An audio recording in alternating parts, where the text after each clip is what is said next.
Now playing on Tubi. Bigger fish. Let me got the police. What did you just say? I am done. I am done with all of this. Look, I am no longer the smuggler you brought from Nigeria. I'm now a grown woman and I intend to live like one. X and Y.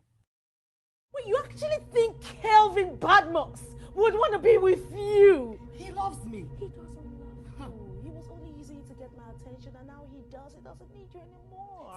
Love Official. What the hell are you doing here? And why are you on my chair? Can you please ask Camila to move to the smaller office? You know I'm not that kind of person. I Am Nazi. They came for a show. They came to see the sexy lady perform, all right? So what I need you to do is go out there, shake them tits, move them hips, and get us some money, all right? Surviving You. I am done with this sham of a marriage. I am done being treated like this. I am done. I need to get out. I want out and I want a divorce.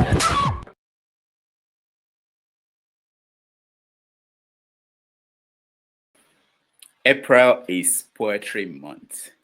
I dressed up today because this is a special show, not for the Hollywood people.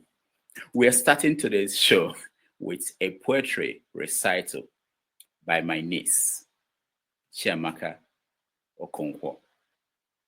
Enjoy. Yeah. The second poem I'm presenting to you guys today is We Built This and They Broke It. We were born and fired, shaped to struggle, branded with pain, forced to survive, taught to shrink, made small, but our spirit refused to break. They took our fathers, broke their backs, left us to piece together shattered lives, expecting us to fall apart, but we forced strength from the ruins. They stole our voices, erased our histories, made us ghosts in our own story.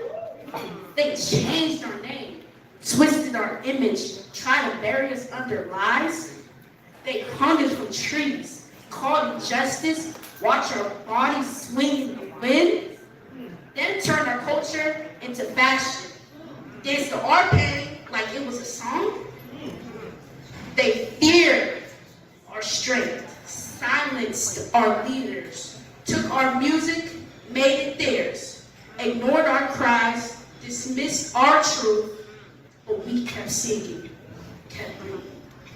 We carried generations on backs built from resilience, turning wounds into the story of triumph. But listen, they want our rhythm, but not our blues. They love our culture, but not our scars. They crave our strength, but not our fights. They praise our voices, but not our cries. They want the legacy, but not the history. They take our life, but dim our lives. But we don't break. We multiply. But we don't bow. We rise higher. We are the children of resilience. Unbreakable, unstoppable, undeniable. We built this world from ashes and sweat. Where nations were bruised hands and tired feet. We are the light that refuses to die. The voice that echoes through centuries. They can't kill what refuses to fade. We are here. We are forever.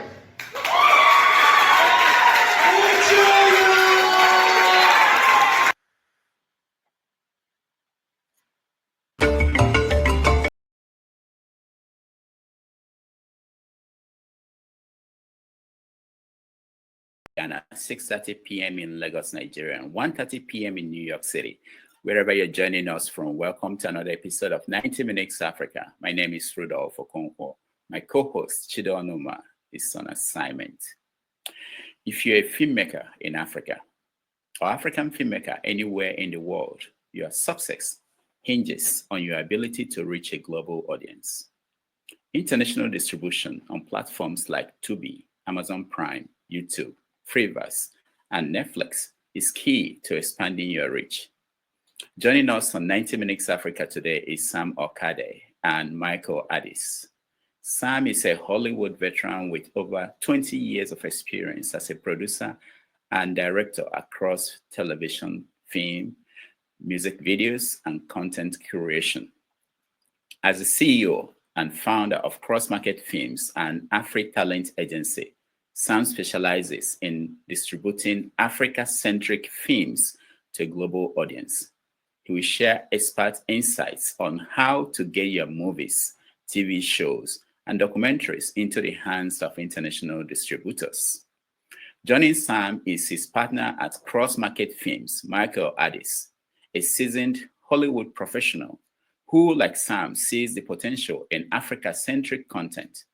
With over 20 years of experience in unscripted TV, Michael has worked on notable projects, including The Real World, Impractical Jokers, and the History Channel's Assembly Required with Tim Allen. He has also produced 3 major feature films and now leads the production side of Crossmarket Films. Please join me in welcoming to the show Sam and Michael. Welcome. Thank you for inviting us, Rudolph. Yes, thank you, Rudolph. It's an honor. It's an honor. It's wonderful to have 3 of you, 2 of you, and we're expecting some other producers to join us in a few minutes. But thank you so much. Where do I start? How did 2 of you decide, after many years of working in Hollywood, decide that you want to help to distribute African products, African movies and documentaries? Let's start with you, Sam, and then Michael. Okay. Well, it's a long and short story. We started off with different projects. The TV world, the film world, the talent representation world, and going through all that, and then being able to find your niche market. It came by coincidence with people calling you that, hey, I have a film, I need to get in the hands of this person. I have a film, I need to get in the hands of this person.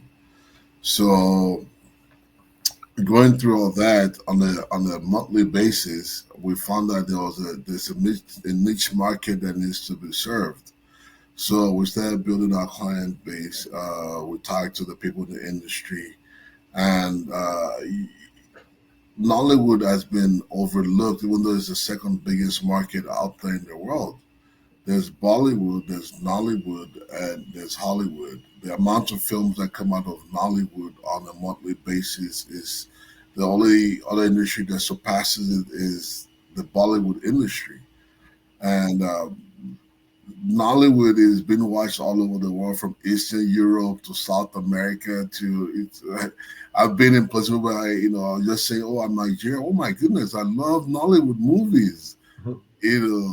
So we saw the potential for it, and we talked to the people in the industry. We talked to a lot of different stakeholders, and the interest was there to create this company whereby we can become legit distributors and find homes for all these different Nollywood projects.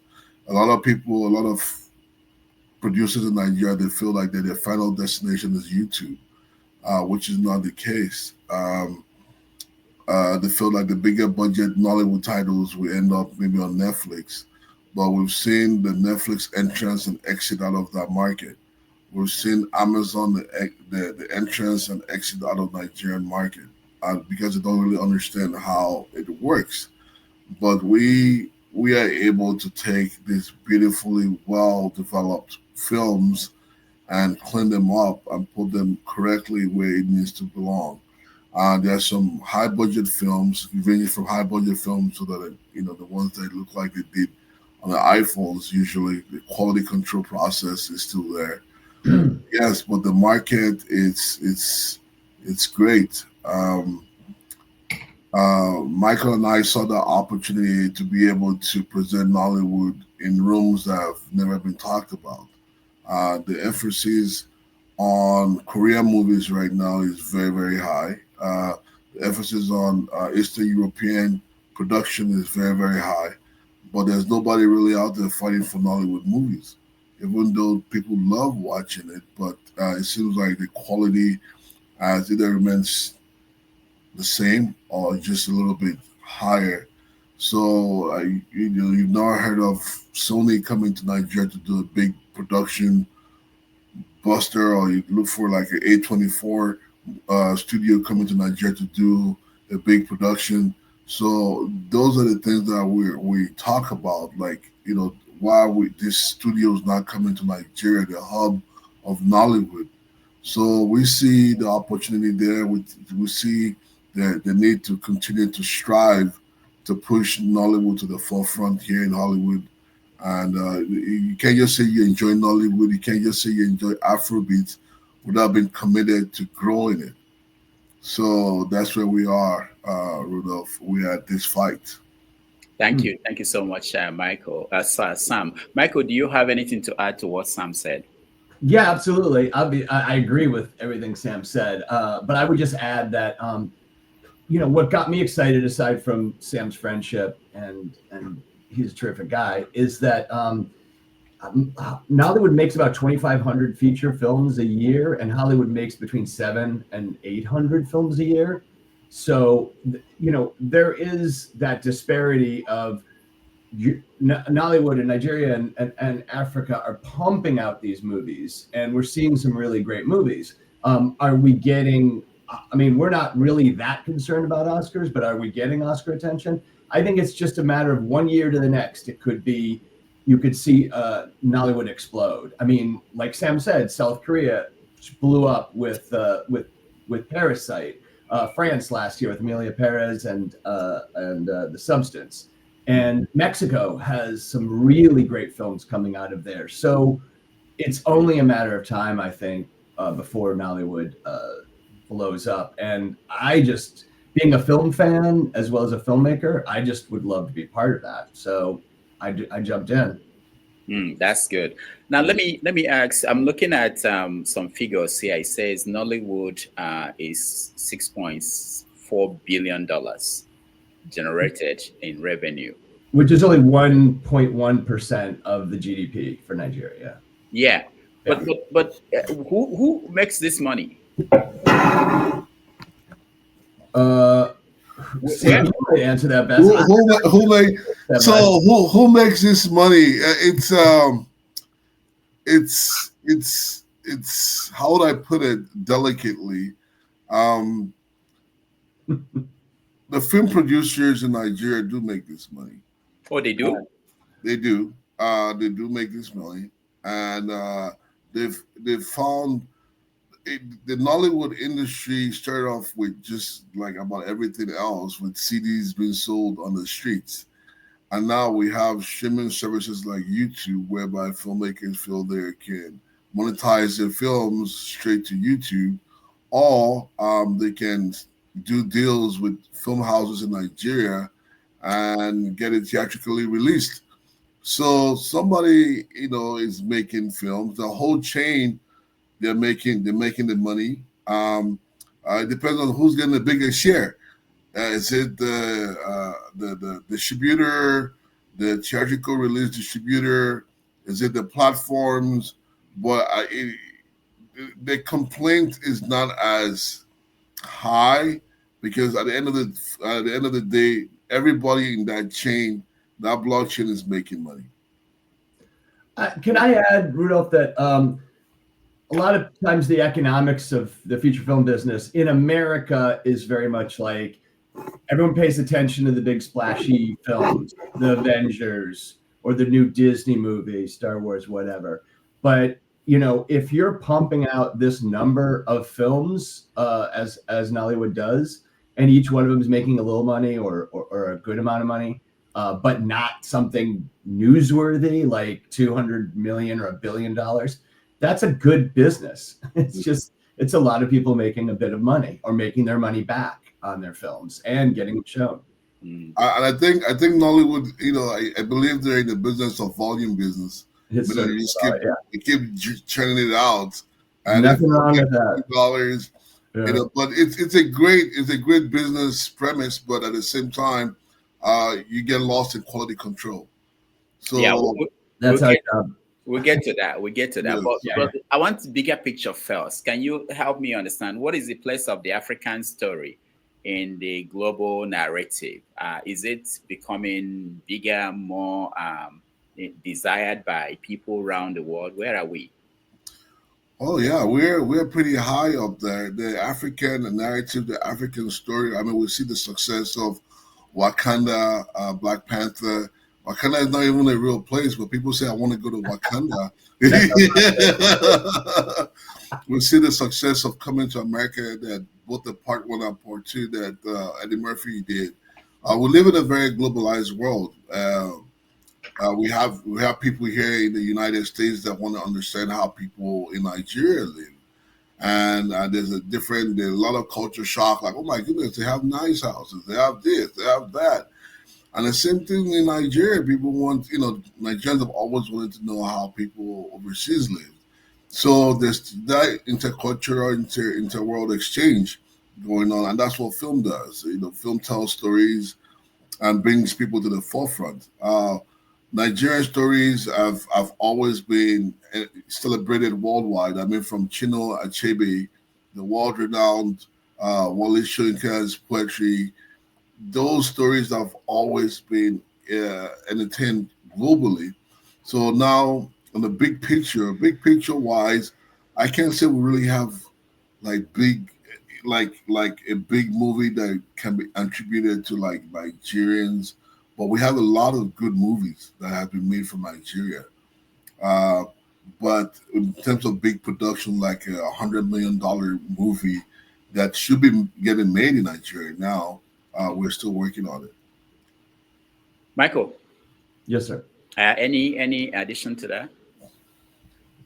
I wanted to ask about, he mentioned Wakanda. It's quite interesting, about authenticity and what image Africans portray. When it's done by Hollywood, when Hollywood tries to tell the African story, and when Africans tell their story, what are the differences? Which one is more authentic?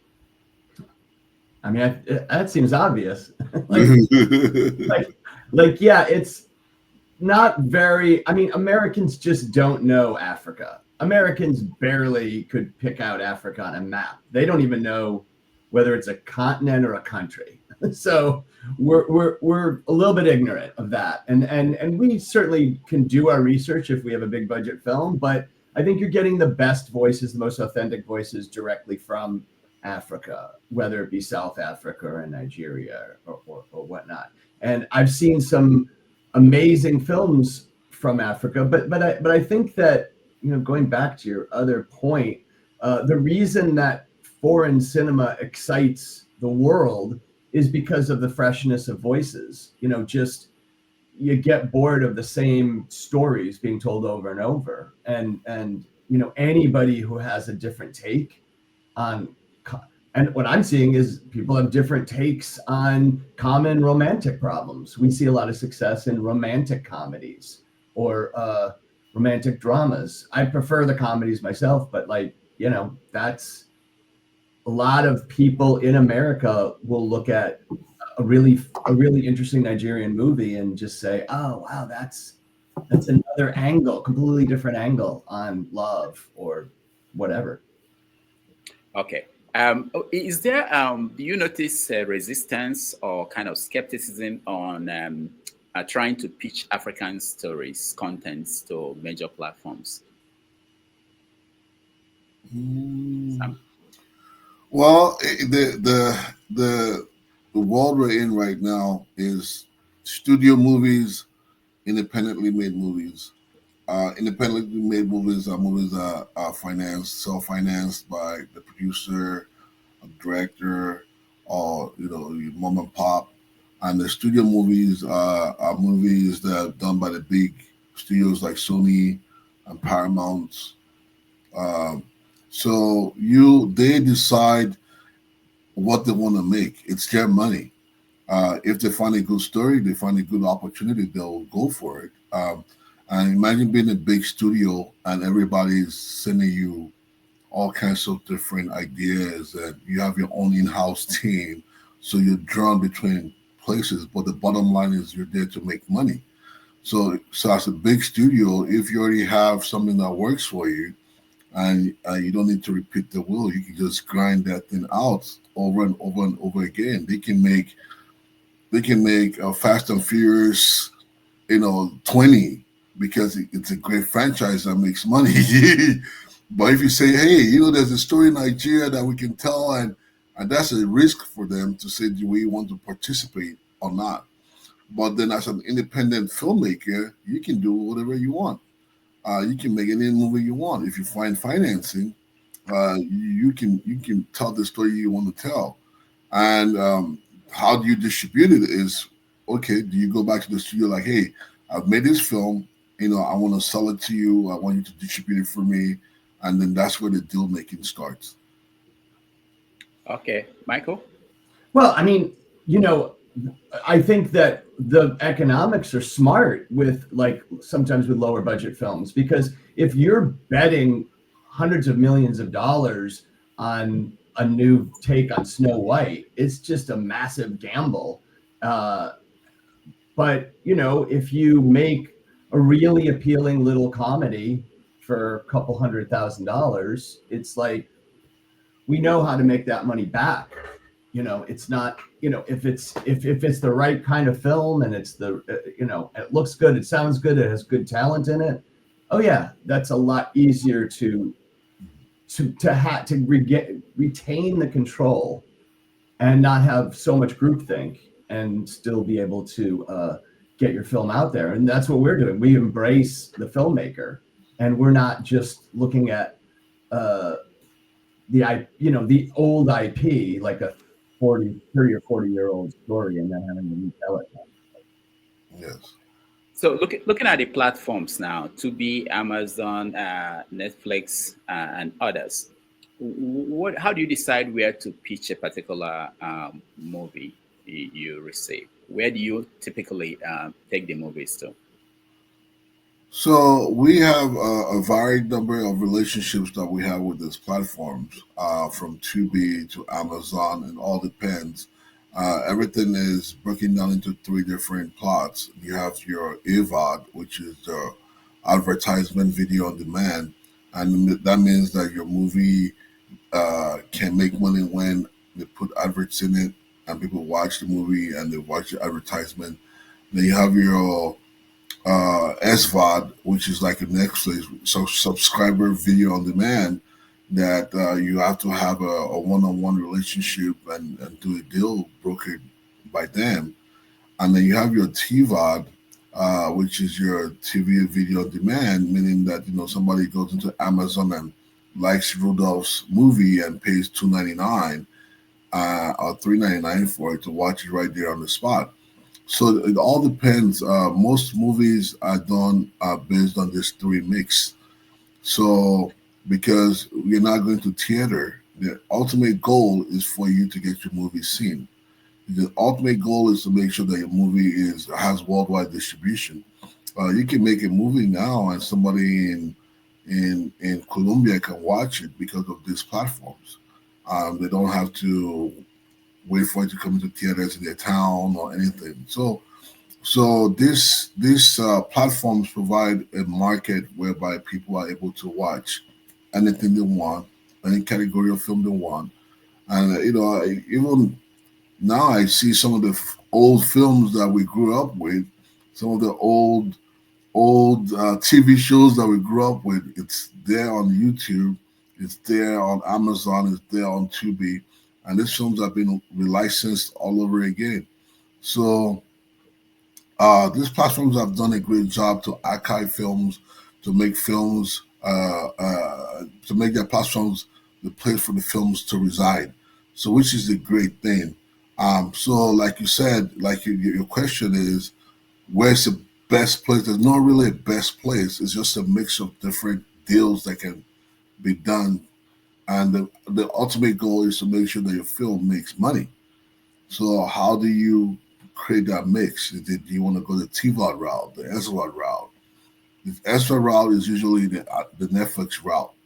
But Netflix, it's you know how Netflix is. They pick and choose what they want. So you want to go the AVOD route, which is the best route to me. Is like the power of your film is in your hands. you can market your own film. You can say, hey, world, I have my film on Amazon. I have my film on Tubi. Please go watch it. You become your own theater. So those are the three different ways to market your films, but there's not one single mix. It's all a different. It's all, they all have different criteria depending on how you want it. There's some people that say, hey, I just want to get my film bought out right there on the spot. But nobody, your film is competing against so many films. So how do we make your film started out whereby Amazon say, okay, we want to pay you $1 million or we want to pay you $100 million for your film? Are you a seasoned director? Do you have Tom Cruise attached to it? So there's so many different mix of ways to sell your films. Okay.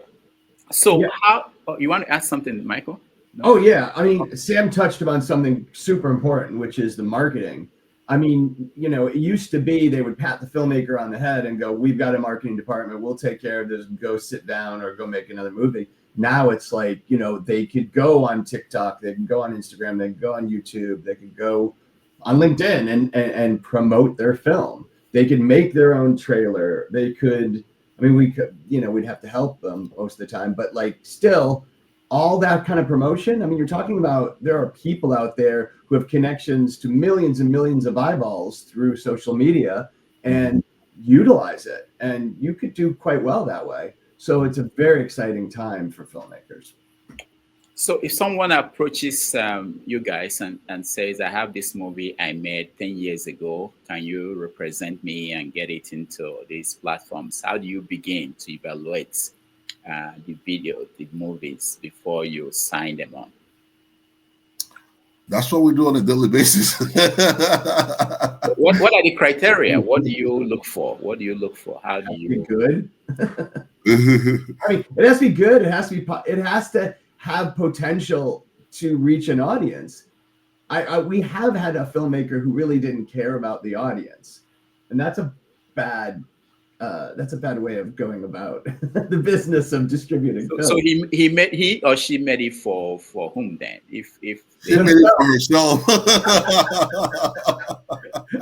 And I'm like, not to be crass, but if you make love, you're doing it to please another person, not just yourself. Yeah. He or she was just there to please themselves. Yes. Yeah, but are there things you look for? Because there are some some movie makers or even those that will make movies in the future who are watching and they want to know. Well, let me throw something out, and Sam, because I have strong opinions about this.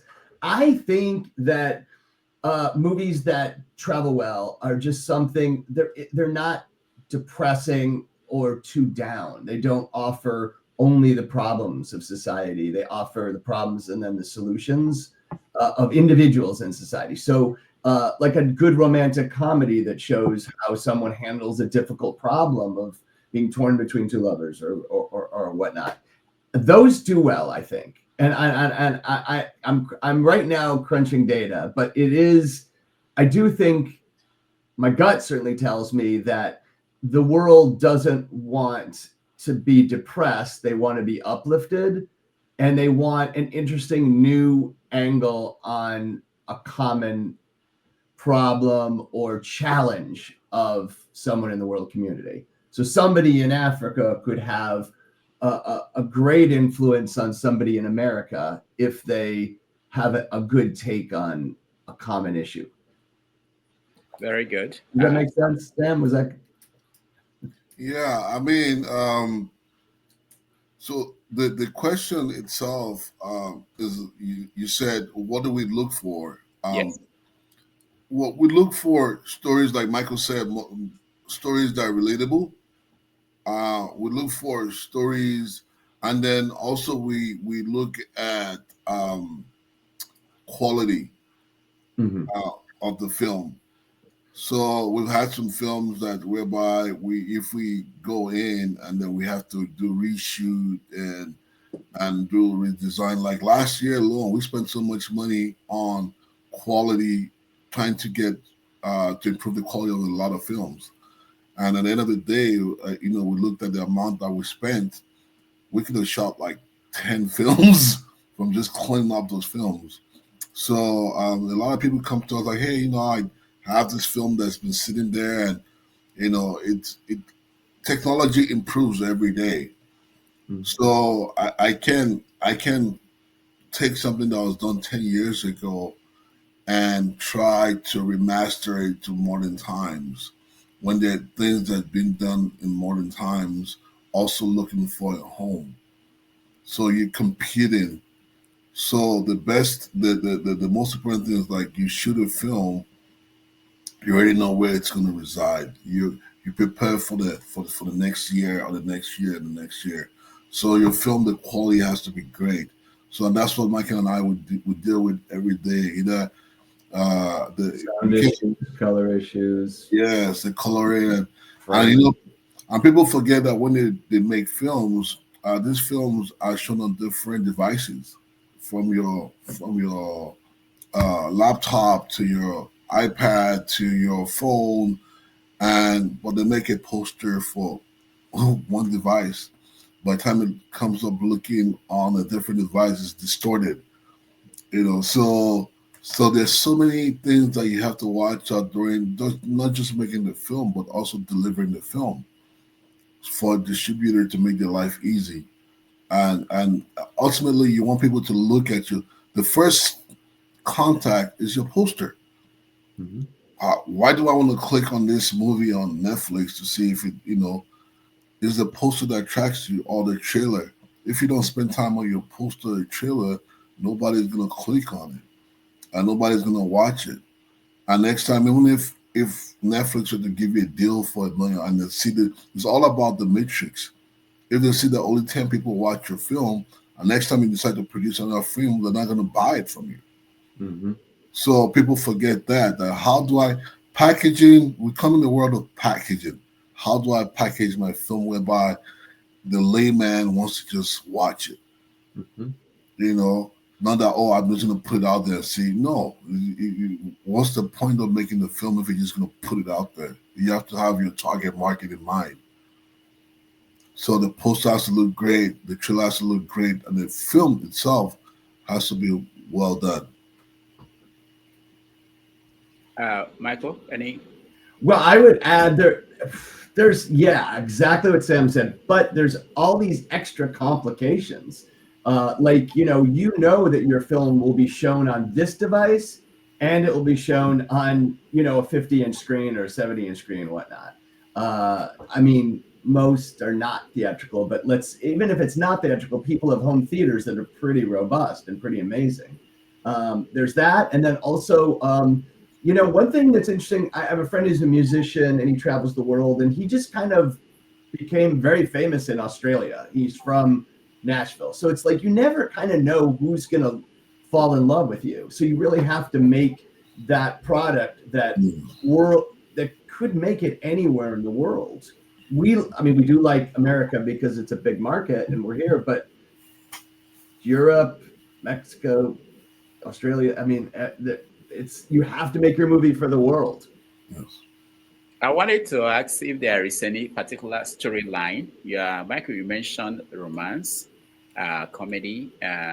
Is there any particular storyline that is doing well or is underrated or overlooked by African movie makers? If you're asking me, I think romantic comedy is terrific. I think it travels pretty well. I think that the idea of young men or young women or older men and older women going to Africa is real exciting, coming out of Africa and traveling. I think that there's an appetite for people understanding foreign countries and having stories that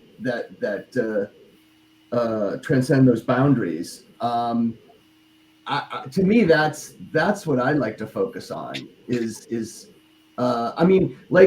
Here's a great example. So Crazy Rich Asians was a story about something a lot of people that are not Asian don't understand, which is that these very wealthy Asians and coming out of Singapore or whatnot.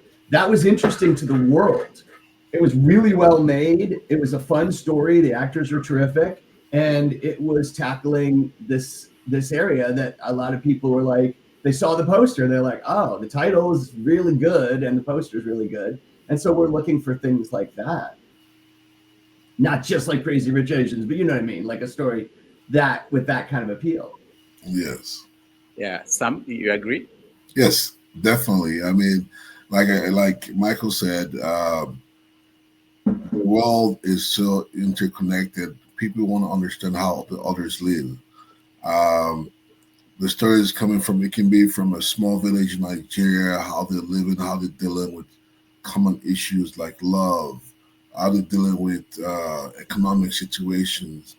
And that might be relatable to someone here in Los Angeles. Like, wow, I just saw this movie from Nigeria that, wow, this beautiful girl was trying to choose between three guys that she thinks might be a great suitor. So it all, those stories, rom-com, they're always very relatable. The only thing that I know that Africa is still struggling with is action movies. And action movies require a big budget. You have stunts. You have to make it look really real. They're still struggling with that. But what has worked for them so far is drama.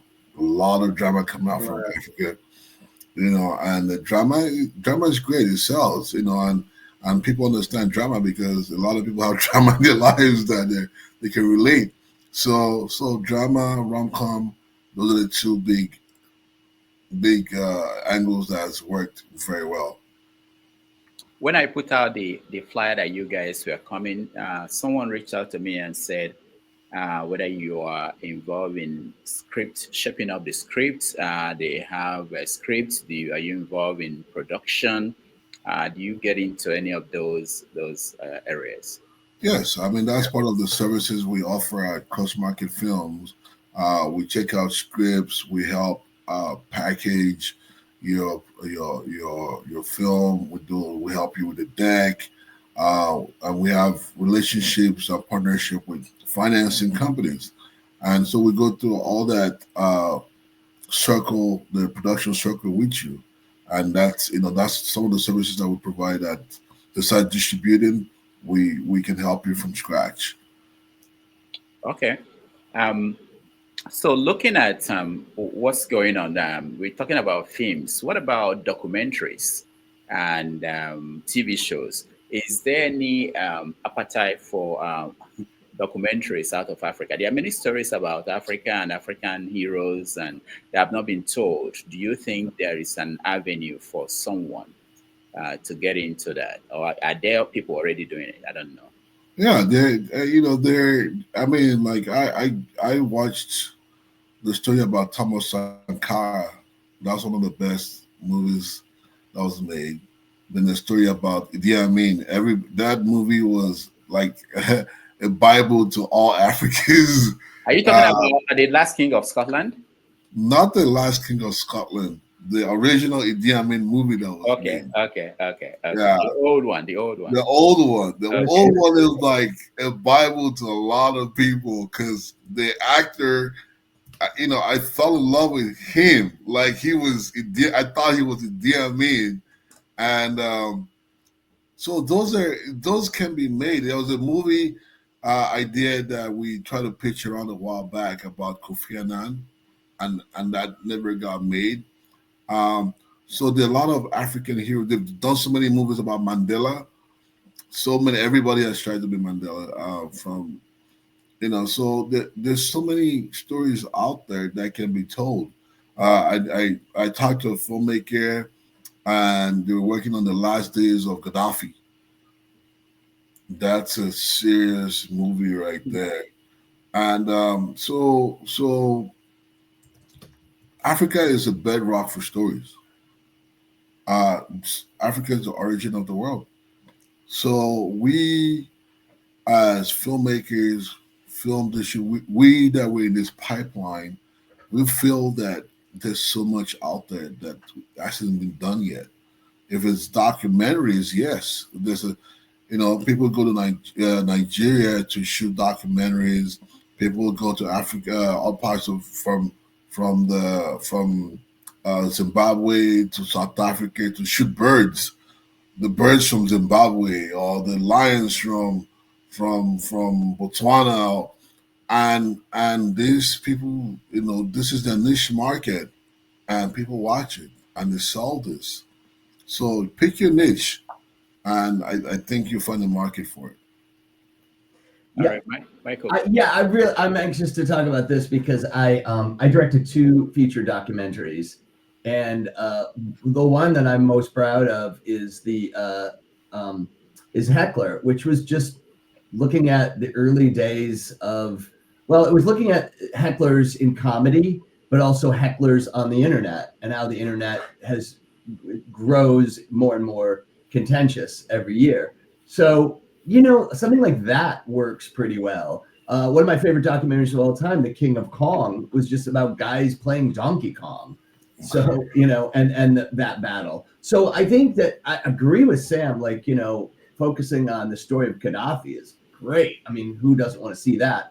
But also these little stories or offbeat stories or discoveries of strange things that are true sometimes really capture the imagination and really take off. So yeah, you never really know, but it could come from anywhere. It could come from any subject. Sam, I was thinking about old TV shows of the 80s and 90s, like Opera Dawn, Living in Bondage, I think. Do you think they can be revived? Oh, yeah, they can. They can be revived and they can be retold. I mean, American TV has remade so many films of the old to the new. So right now, a lot of them are skipping my mind, but there's just those stories can't just die off. They can be told with a new flair, a new way of storytelling, a new way of story making, whereby it's relatable to the current generation. So, Kokra at Dawn, I remember watching it religiously. Then there's that movie that was based on the book of Chinua Achebe. Yeah, Things Fall Apart. Things Fall Apart. And Things Fall Apart. They just signed a deal to make Things Fall Apart with Idris Elba. Yes. That's a Concord, yeah. Yes. And that story is going to be told, and with a modern flair. It's not just so there's so many stories from back then that can be revived. But like I said, there's still a lot more stories that hasn't been told yet. So yeah, go ahead. Yeah. So Living in Bondage, I just looked it up. It had a sequel just recently in 2019, and it was from the early 90s, right? Yeah. So yeah, that's always the case that stories can be dusted off but again, I believe what Sam said, like you never know. Somebody just comes up with a fresh take on something and then you're off and running. So there is this guild of Nollywood producers that started here in New York before COVID. I'm not sure where they are now, but they I attended one of their meetings and they were talking about things like challenges that they are having with production, distribution, and the dichotomy between movies made by Africans in the diaspora and movies made by Africans at home.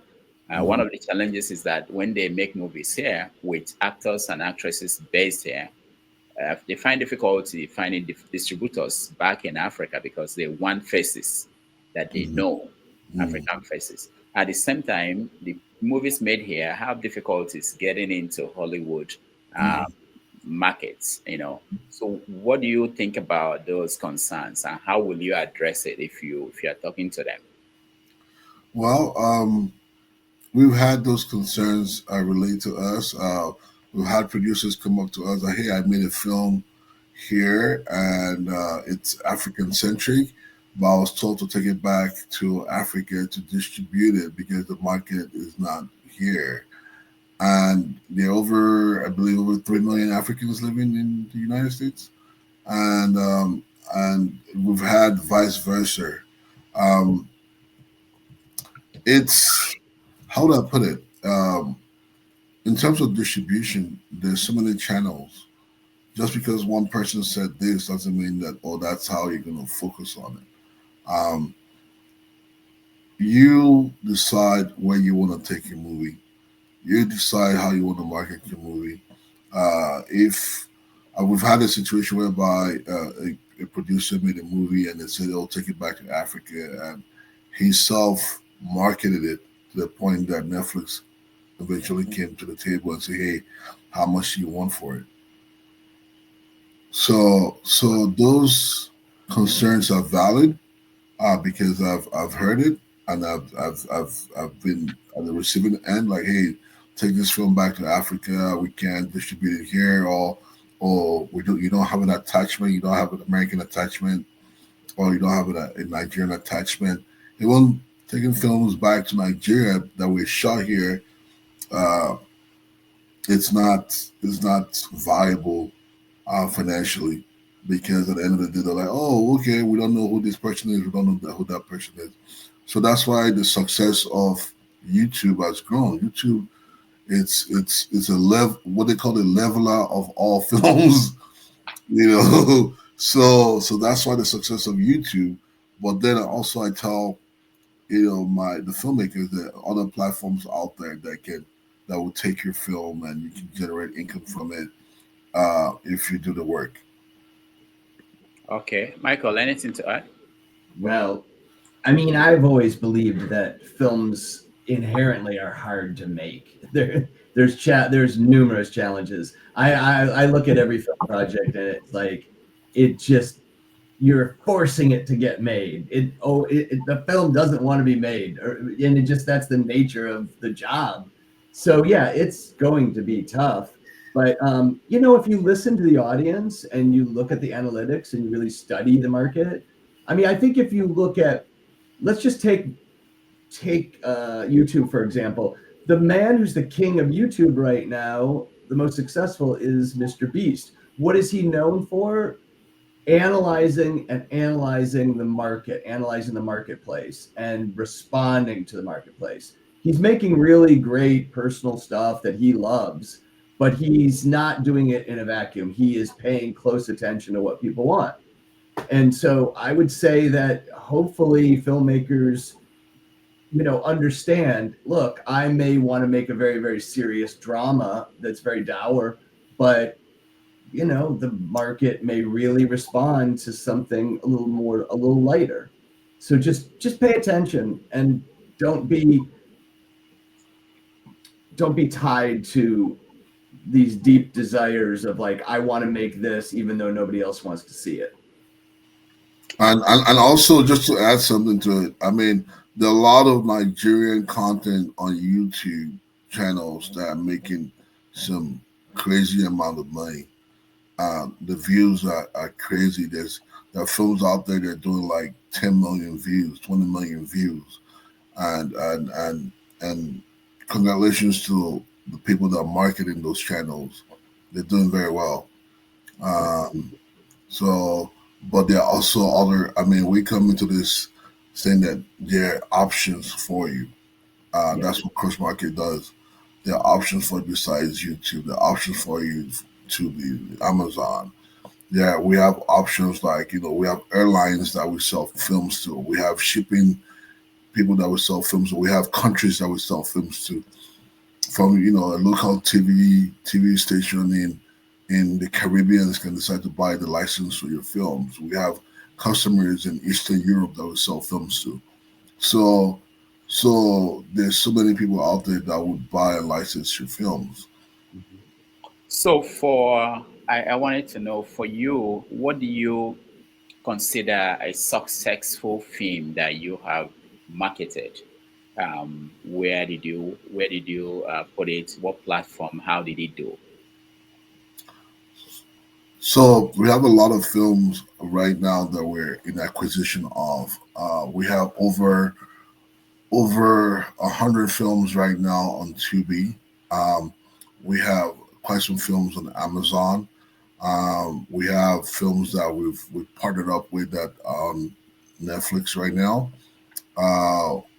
Right now, we have films that are in production that we're developing that we hope to go to the studios. So we have a lot in the pipeline. So I can't really pinpoint one because we're lifting everything up at the same time. But things that we've done in our past, we know the success of projects that we've worked on in the past. I mean, like if I look at my resume, I know things that I've done that like over like 50 to $100 million in revenue generated. 400 million? Yeah. Wow. But yeah, if you look at my resume, if you look at the things I've done, yes, I've worked with Disney, and I've seen the things that they've done on that project. I had a Nollywood actress on the show I think last year, and she talked about the challenges. She moved to America hoping to break through into Hollywood. She had difficulties everywhere she went to. She was told that she was speaking with an accent, and they couldn't fit her in. She started making her own productions out here. What do you attribute to the challenges? Because if you look at Afrobeats, they are able to cross over, they're able to integrate well with the American market. Why is it that Nollywood is not doing that? Well, there are a lot of successful Africans in Hollywood. From the lady that's on Bob Hart's Bishola Falake. Her show went on for like 6 seasons. Beautiful show. And it was directed by Gina Yeshere, a famous Nigerian comedian. There's this girl this lady in Hollywood making waves. She's on that show. Is it called The Beast? Michael Ayo Debiri. What's that? What's the name of that cooking show? The Beast, or that girl Ayo Debiri? We were talking about her. I forget. The cooking show is it called? Yeah. God, we just talked about this yesterday. Yeah. So sorry, but yeah, there's. Yeah, so she's doing really well. So there are a lot of Nigerians in places, and I know doing very well in the Hollywood space. My friend Sammy Ratibi, he's doing very well. He was in Django, he was in Superman, he was in Lord of War. So, but in terms of Nollywood actors crossing over, I know a couple of Nollywood actors that actually begin to do voiceovers and things here in Hollywood, but I can't say her situation is not valid, because Nigeria, for example, you're going to make a movie and you already know who you want casted for it, right? In Hollywood, you're going to make a movie. Different is like,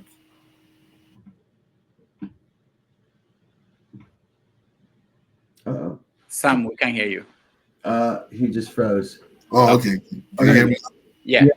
So in Nigeria, you're going to make a movie. You already know who you want to cast for it. But in the US, you're trying to make a movie, you hire a casting director, and even the bigs, they go and audition for it. So even though you audition for it, it does not mean that you're guaranteed to get it. Except if you're like Denzel and Tom Cruise, So, but in Nigeria, they're like, okay, we want this person. We don't care whether she's a good fit for the role or not. This is the person we want. So that mentality, I've had discussions with some Nollywood giants, and they come here and they're like, oh my God, I can't believe I'm auditioning. I've never auditioned in my life before, and this and that. But that's just how they're two different marketplaces. The Nigerian marketplace is different from the Hollywood market. Even some big names audition, they go into auditions and they might not even get the role. So how do you transition from Nollywood to Hollywood? It all depends on you as the actor. If you have an accent, go get a voice coach. If your style is Nollywood acting, which is to me is still there's a lot of things that need to be worked on.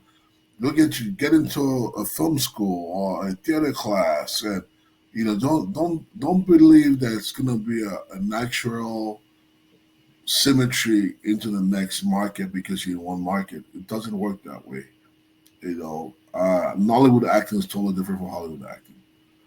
And Michael can add to that. And we talk about. Oh yeah, I mean, first of all, like if you're going to become a plumber, you study plumbing. If you're going to become an engineer, you study engineering. A lot of people think they can just jump into acting without any studying. What Sam is saying is very important. There's like a voice coach. It's not that we're mad at Nigerians if your vocal range or your accent is difficult to understand in a foreign market. I mean, the top actors, most people can understand them. I mean, that's just how it is. Yeah. Okay. If you're making a movie about Africa, sure, but how many films about Africa has been made every day? So if you're filming about Africa, you're a Nollywood actress trying to make it in Hollywood. Yeah, of course you can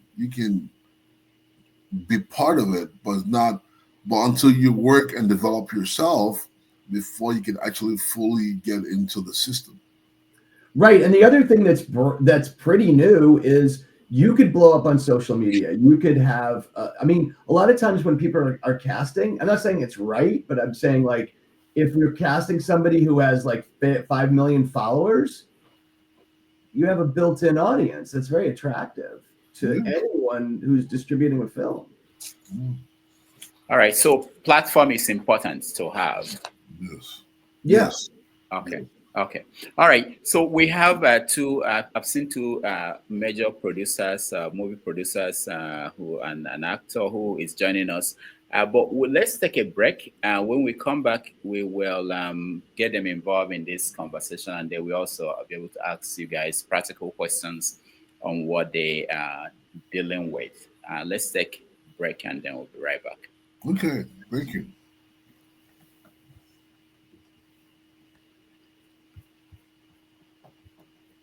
Go fish. Let me call the police. What do you say? I am done. I am done with all of this. Look, I am no longer the small girl you brought from Nigeria. I'm now a grown woman, and I intend to live like one. X and Y. Wait, you actually think Kelvin Badmox would want to be with you? He loves me. He doesn't love you. He was only using you to get my attention, and now he doesn't need you anymore. Love official. What the hell are you doing here? And why are you on my chair? Can you please ask Camila to move to the smaller office? You know I'm not that kind of person. I am Nazi. They came for a show. They came to see the sexy lady perform, all right? So what I need you to do is go out there, shake them tits, move them hips, and get us some money, all right? Surviving you. I am done. I am done with this sham of a marriage. I am done being treated like this. I am done. I need to get out. I want out, and I want a divorce. Now playing on TV.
Liberty Now City. playing on Tubi.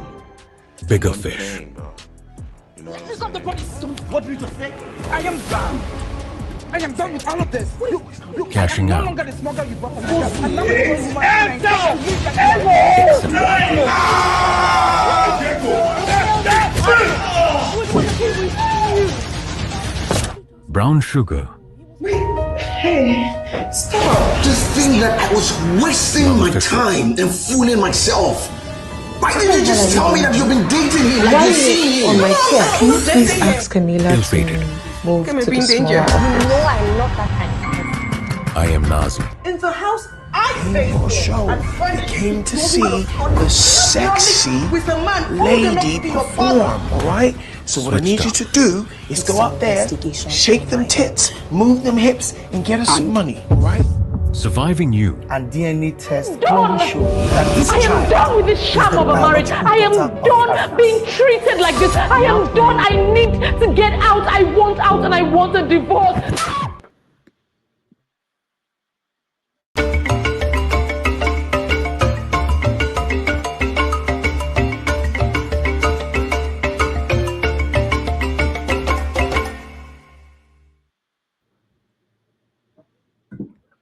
All right. Welcome back, everybody, to 90 Minutes Africa.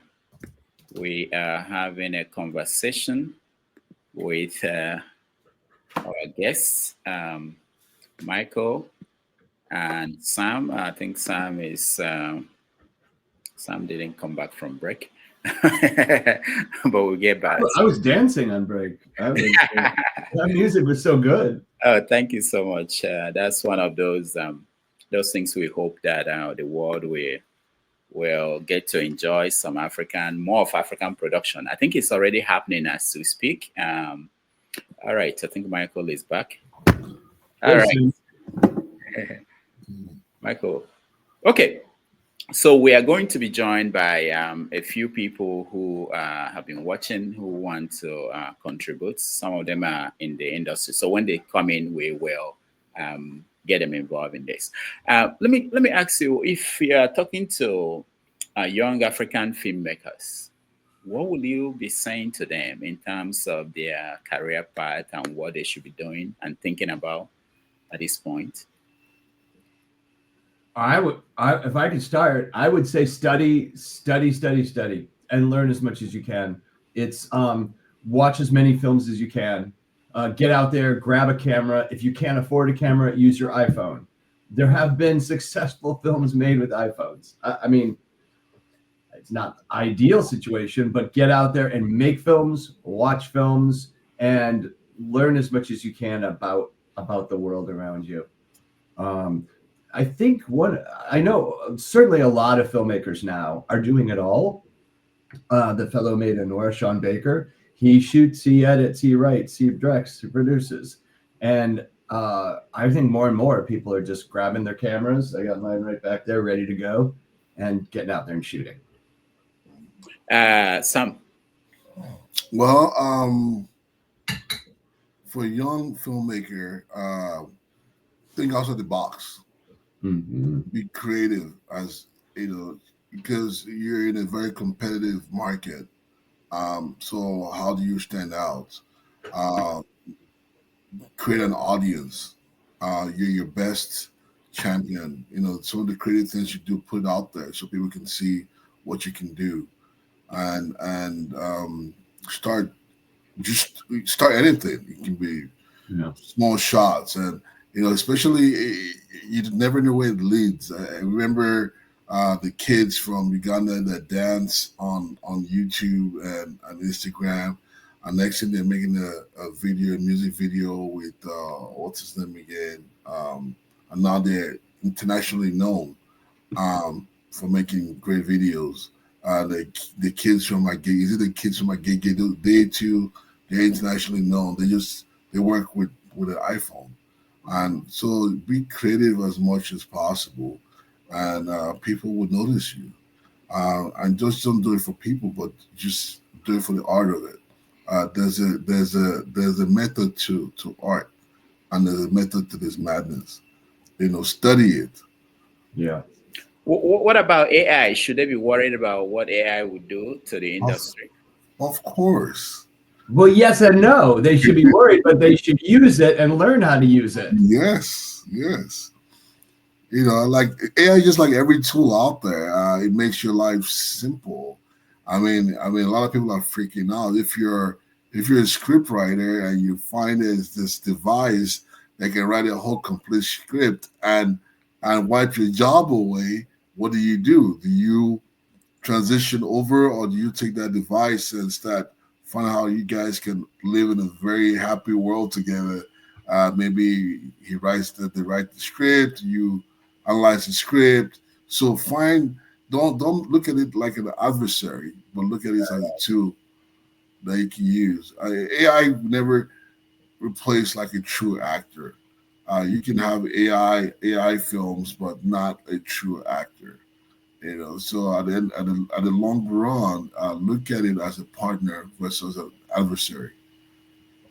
Yeah. All right. So I have Oliver Mbamara. Oliver is a movie actor, a director. He starred in several movies. This America. He starred in Slave Warrior. He's also he did action movies. Oliver, I can't remember. Oliver, welcome to the show. Hi, Oliver. We can't hear you. Unmute yourself, Oliver.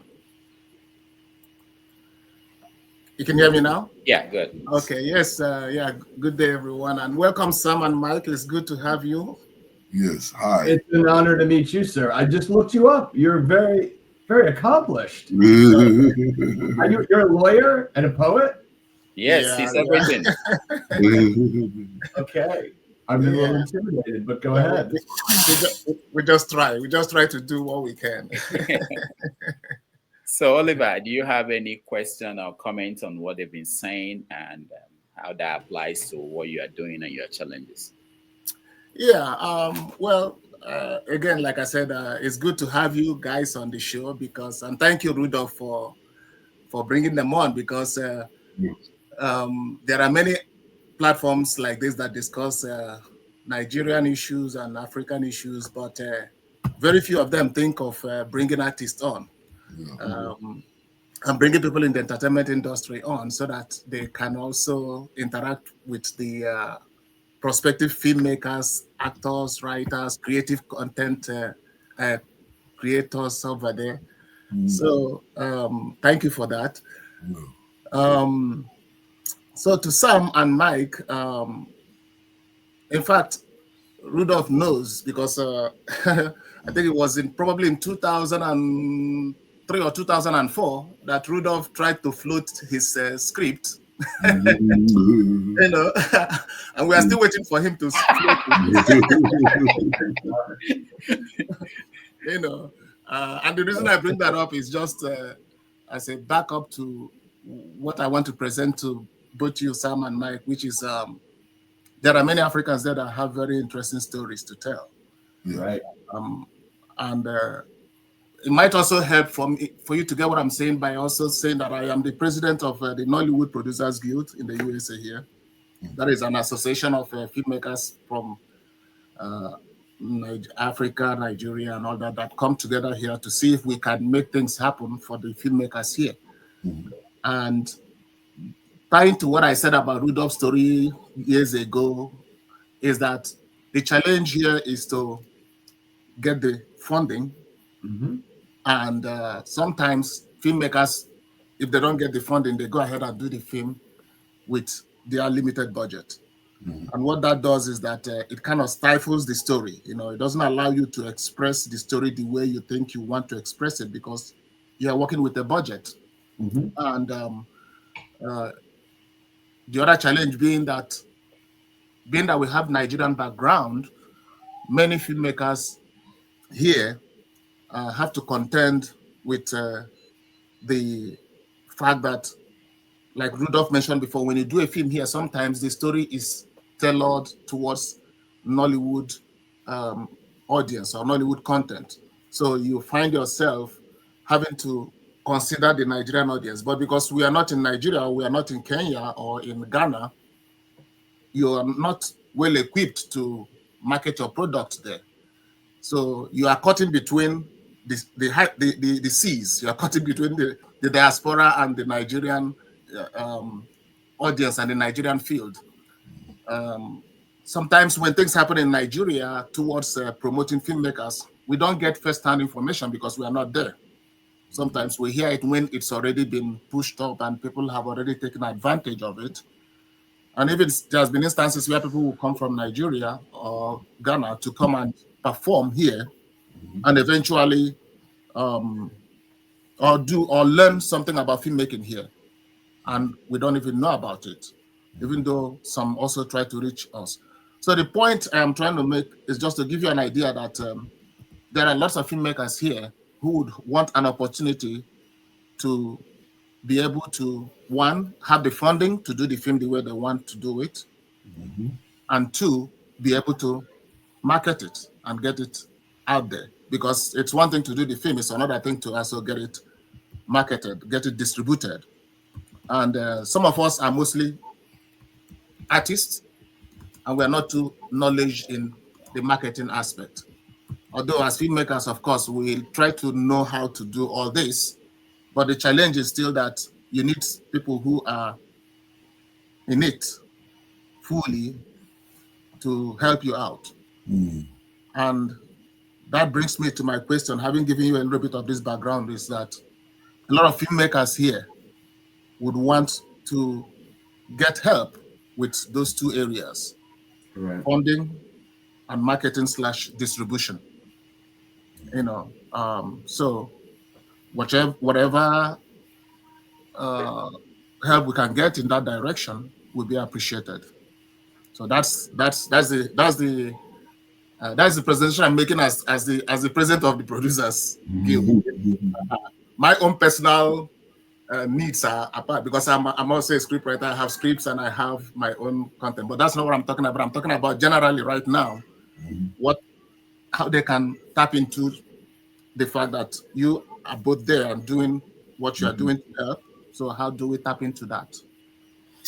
Well, Crossmarket Films, like we said initially, came about, trying to fulfill the needs of Africa-centric filmmakers.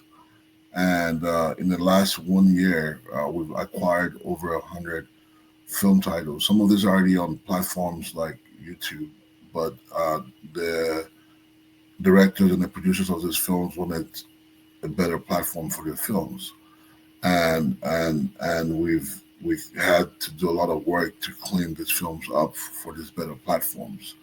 So saying that, our company right now, we're acquiring a lot of films based on the needs of these different outlets, and the catalog of films that we have, it keeps growing every day because a lot of people are knocking on our doors with the same issue that you're having right now, saying that we want distribution.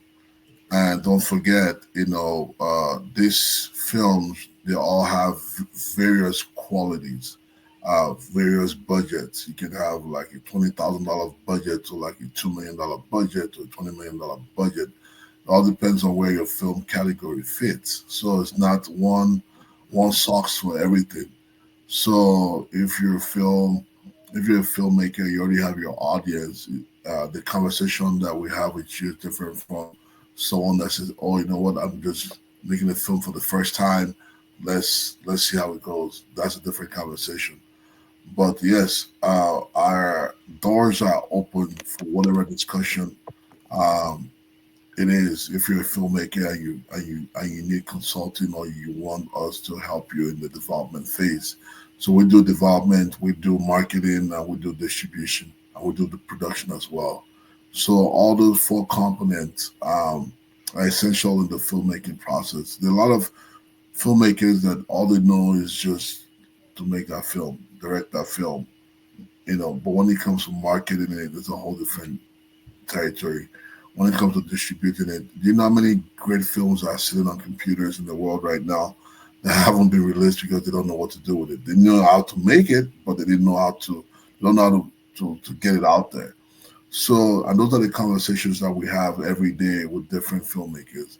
And our company was created for this scenario, and we would love to listen to everybody. It's an open door policy. Reach out to us, after the show, and we'd love to talk to you one on one. Okay. Oliver, if I could add to that, what you're talking about is just money and marketing, and obviously we can do marketing, and we're getting more into like building up funds to help people out. But I think there's that third component that you know very well, which is education and understanding, getting the knowledge to understand right at the beginning, what are the things that you can do in the very beginning stages of your film, the development we call it, right? That is going to make it easier to market, easier to sell, easier to be successful in every way. And then hopefully, I just love the idea of creating that snowball of your first film does well enough to fund your second film. And if you want to be a filmmaker, I remember when I was doing my first film, we had an actor sue the film. It was just for silly reasons. And the whole film crumbled. And I was very, very depressed. And somebody told me if you're a filmmaker, your job isn't to make one film. Your job is to make many, many films. So I just don't want people who are filmmakers to get distracted or disappointed, for the idea that they're struggling.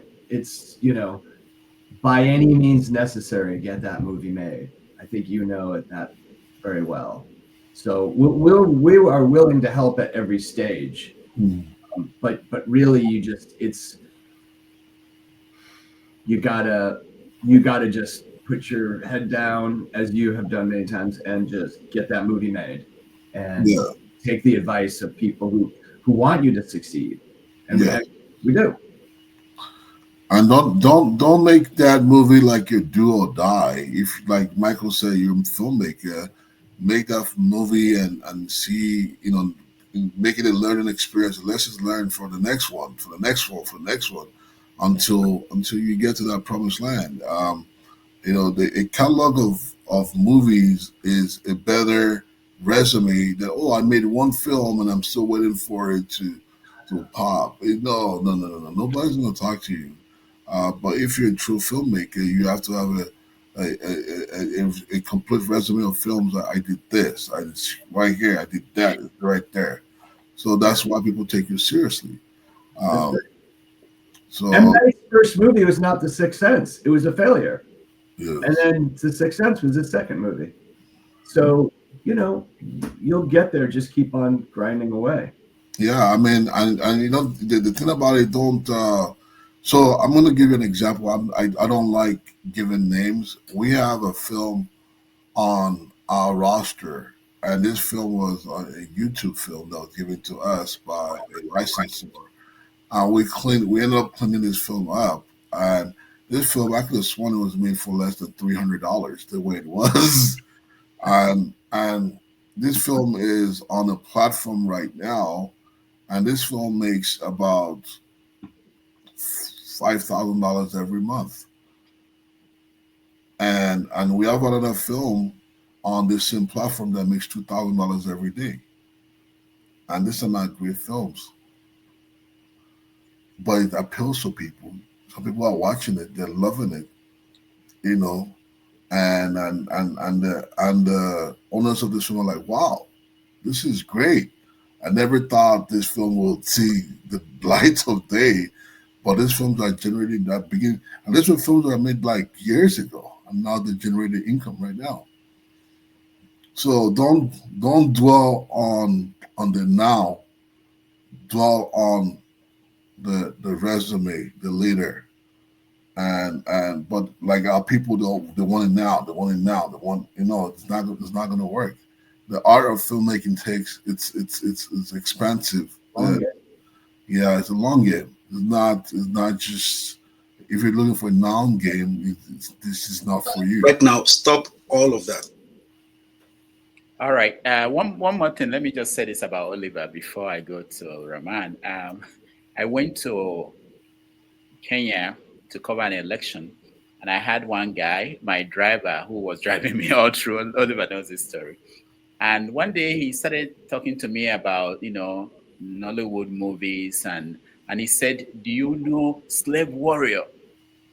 I said, "Slave Warrior." He said, "Yeah, by that one guy, Slave Warrior." And that was Oliver's movie. And I was in the I was a reporter covering the election in Kenya, and this guy was talking to me about this Slave Warrior. I said, "Hold on." I called Oliver from Kenya and put him on the phone, and the guy thought I was the biggest person in this world, that I saw this actor, Oliver. So it tells you that, I know Oliver's works, but I doubt Slave Warrior wasn't even the one I would think about first. But here in Kenya, one taxi driver, that was a big thing for him, and I made his day. So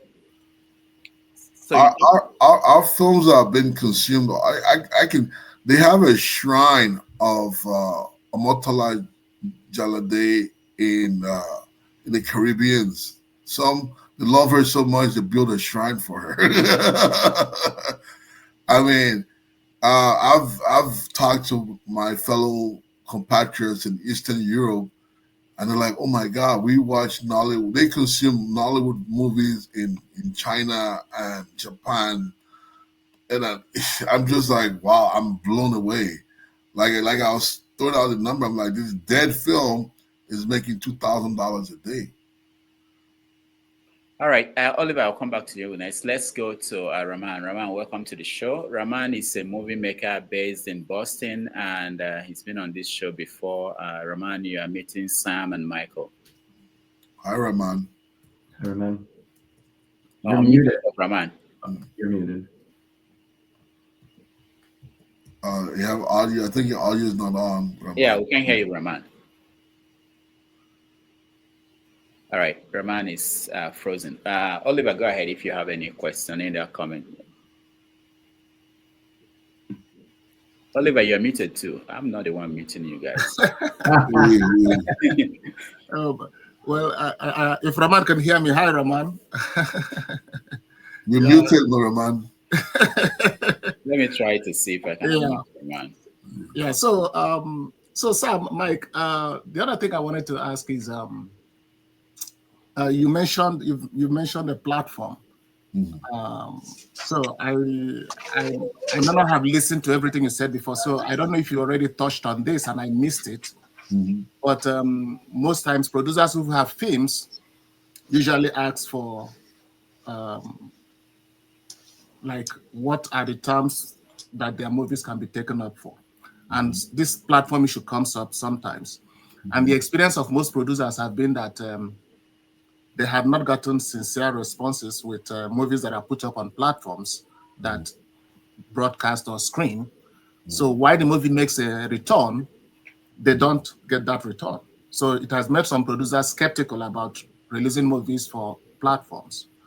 So like I said before, I don't know if you already talked about, if you have a platform and if you talked about it before. And of course, the other one which is natural is that, of course, when you want to do distribution, you discuss terms of marketing. So that is not really much of a concern, because I think that would be, if somebody brings the movie to you, then you look at the movie, you discuss the terms and that. But the area of platform, if you have not touched on it, I would maybe like you to see, if you touched on it before, maybe if you can just touch on it briefly. If you have a platform, this old movie that I say is making 5,000 and 2,000 a day, it will be interesting to see what platform that is, because many producers here, including Rahman here, have films that are good that can be brushed up and put up again and make money and cleaned up, like you just mentioned. So it's something interesting that we would like to know about. Yeah. So there's Tubi. Tubi was bought by Fox Studios about 3 years ago, for over $400 million. And Tubi is American based platform, but they just tried to enter the European market last year, but they're not really doing that well in Europe, but they're growing here. They're well known here in the US. And it's a platform that actually pays, I believe, pays much more than YouTube does. And a lot of people don't really understand it, but their matrix is much more simpler, and a lot of people are making money from it.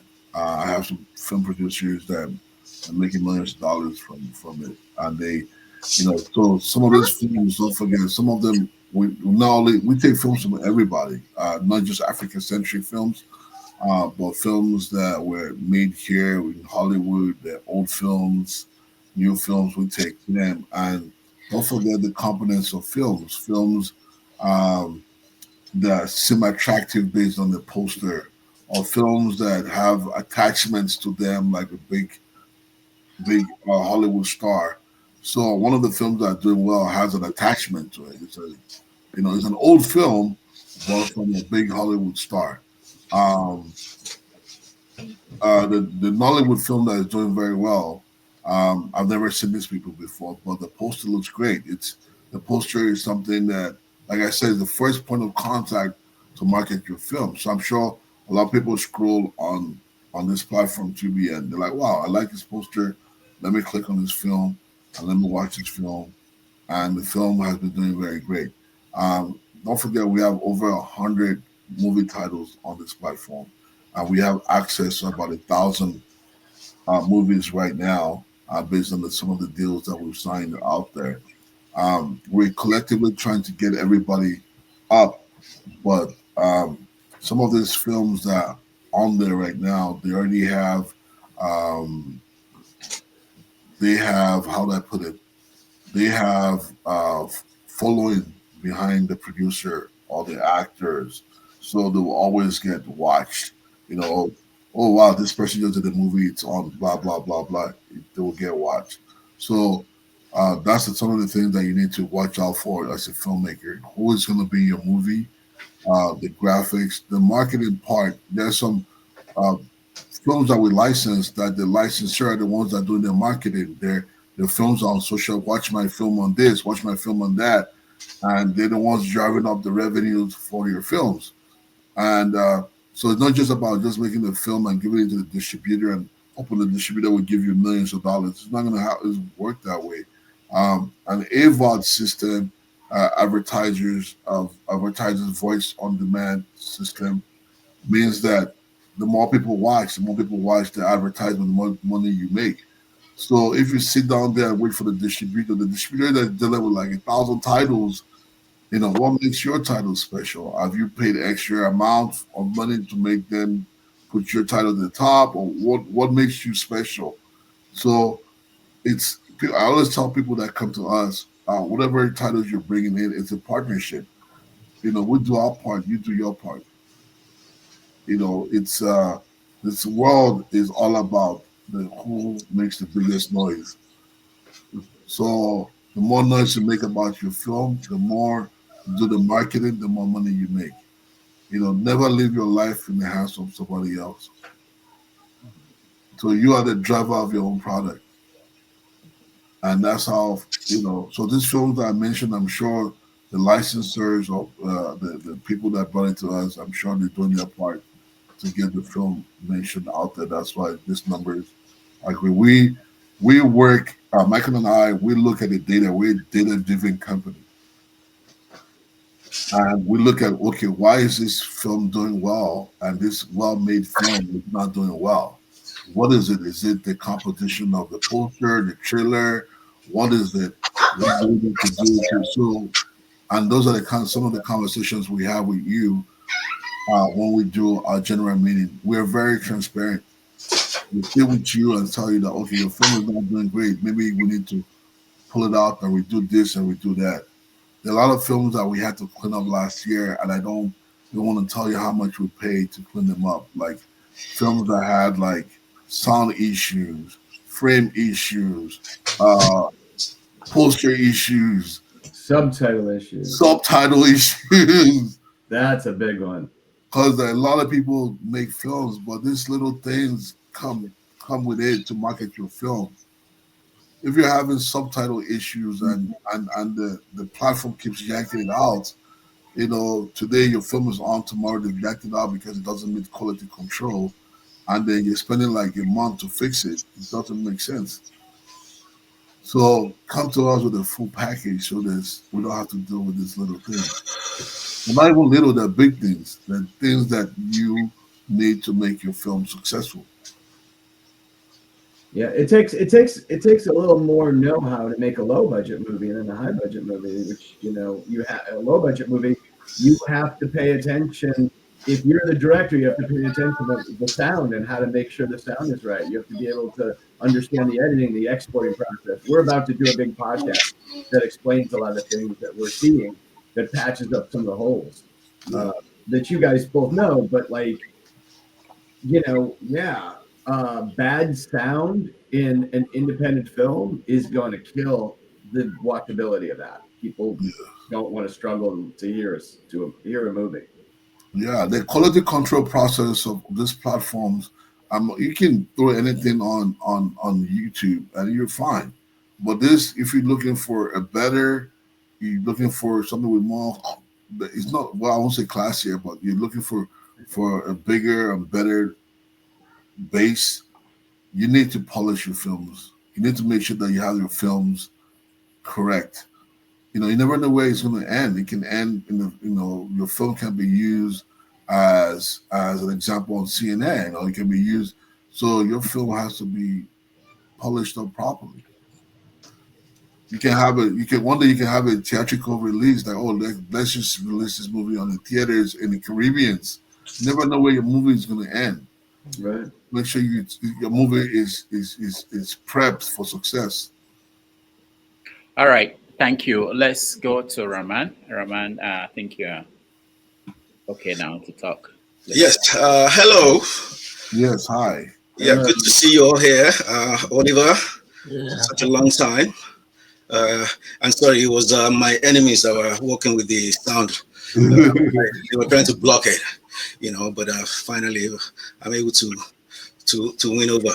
And well, we're very happy to have you, and thank you very much, Rudolph, because we've been watching this show for a while.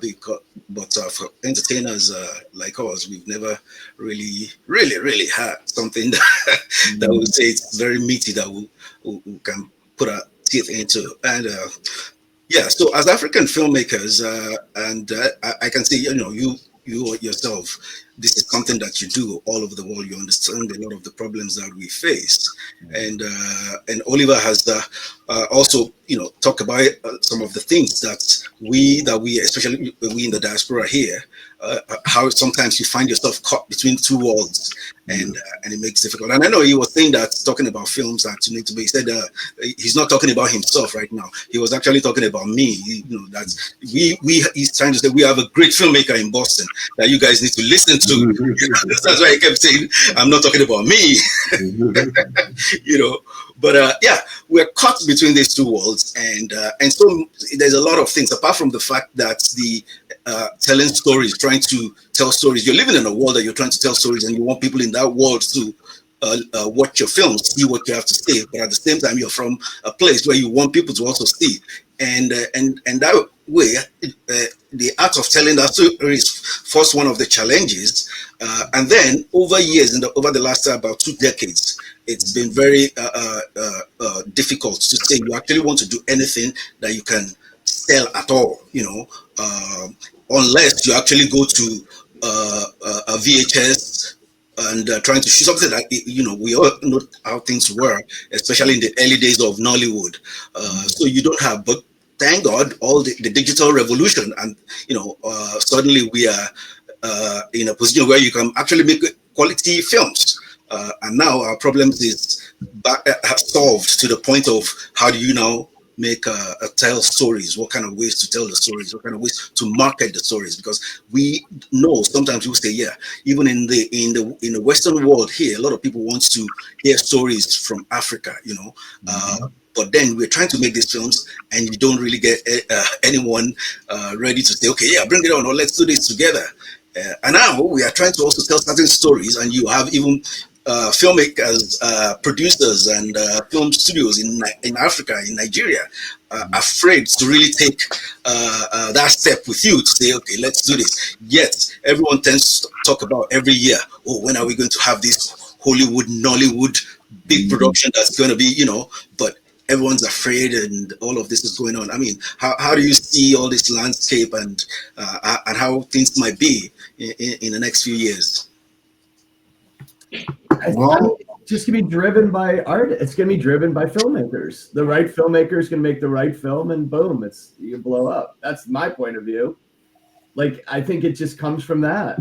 Look at how long Sean Baker just made these little films before boom, blew up and got a bunch of Oscars. I mean, I don't think Nollywood, or I don't think any film community is any different. It's going to be struggle, get those filmmakers who are just working their butts off and making things happen, and maybe there's a bit of luck to it too. That's my point of view. Sam? Yeah, I mean, each market has its own growth. I mean, for example, the black market here, I mean, look at the rise of Tyler Perry movies. It was like boom, boom. He did the grinding, and now his movies are everywhere. Look at 50 Cent. He just signed a deal with a big studio lot in New Orleans for 30 years. He has, and his movies are, they all came from grind. So, and just like with Africa, Idris Elba just signed a studio lot deal in Ghana, and you never know where some of these contents are going to be. Somebody's going to be creative enough to use these platforms or these opportunities to create films that are relevant to the world, whereby it's given its accolades. But you never know until you keep trying. There are some films that are still been talked about today. I'm sure the filmmaker went to the studios and then they went and independently made the film, like Hotel Rwanda is still been talked about today. The Last King of Scotland is still been talked about today. So when Nollywood start making films whereby they don't just look at what the disposition is in terms of financially, but going out of the box to make films that that it's going to be international standard and it's going to be worthy of the world.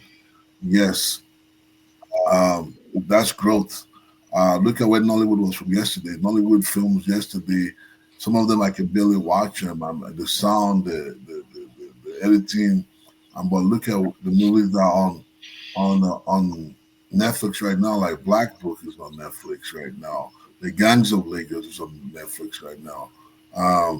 And these movies were well shot. So there's a film that a friend of mine did, Kanani, and Kanani tells a story about sex and human trafficking. And we showcased the film here in Beverly Hills. And by the time we turned the lights on, everybody, doesn't matter what race you were, I saw tears in everybody's eyes. People were like teared up. And all of a sudden, people started getting up like, hey, I have a confession to make. I was trafficked. I was done. And that movie touched. It was just amazing, the reaction to that movie. And this was by filmmaker Tola Olatunji. And so the disposition that we're here and it's not going to grow is wrong. We're going to grow. We're going to tell better stories. We're going to have resources to be able to do it better. Before, you need like big budget to do do effects, to color, but technology has improved whereby you're coloring just like that, your voice just like that. So technology has improved. So there's no excuse to not make a great movie anymore. And nobody's gonna take like a dish. Before we felt the need to take films that we felt we could clean. But now going forward, we're like, you know what? There are great films out there that we don't have to spend as much money out of pocket to fix.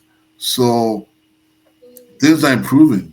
And the filmmakers from Nollywood or Africa in general, Gollywood, South Africa, they need to realize this and start making great films from that continent because they're competing. It's a global marketplace. You're competing with a whole bunch of people. You're competing with the films coming out of Korea right now. I mean, for Netflix to invest $2 billion in Korean films, and they plan to invest another $4 billion in Korean films this year. But nobody's talking about African films because, so why are they not talking about African films? We learned that Netflix exited the African market in Nigeria, exited the Nigerian market, sorry, and it's why. So those are the fundamental questions that we need to ask ourselves. What are we doing that we should not be doing? Or what are we doing that we can do to improve the situation of things?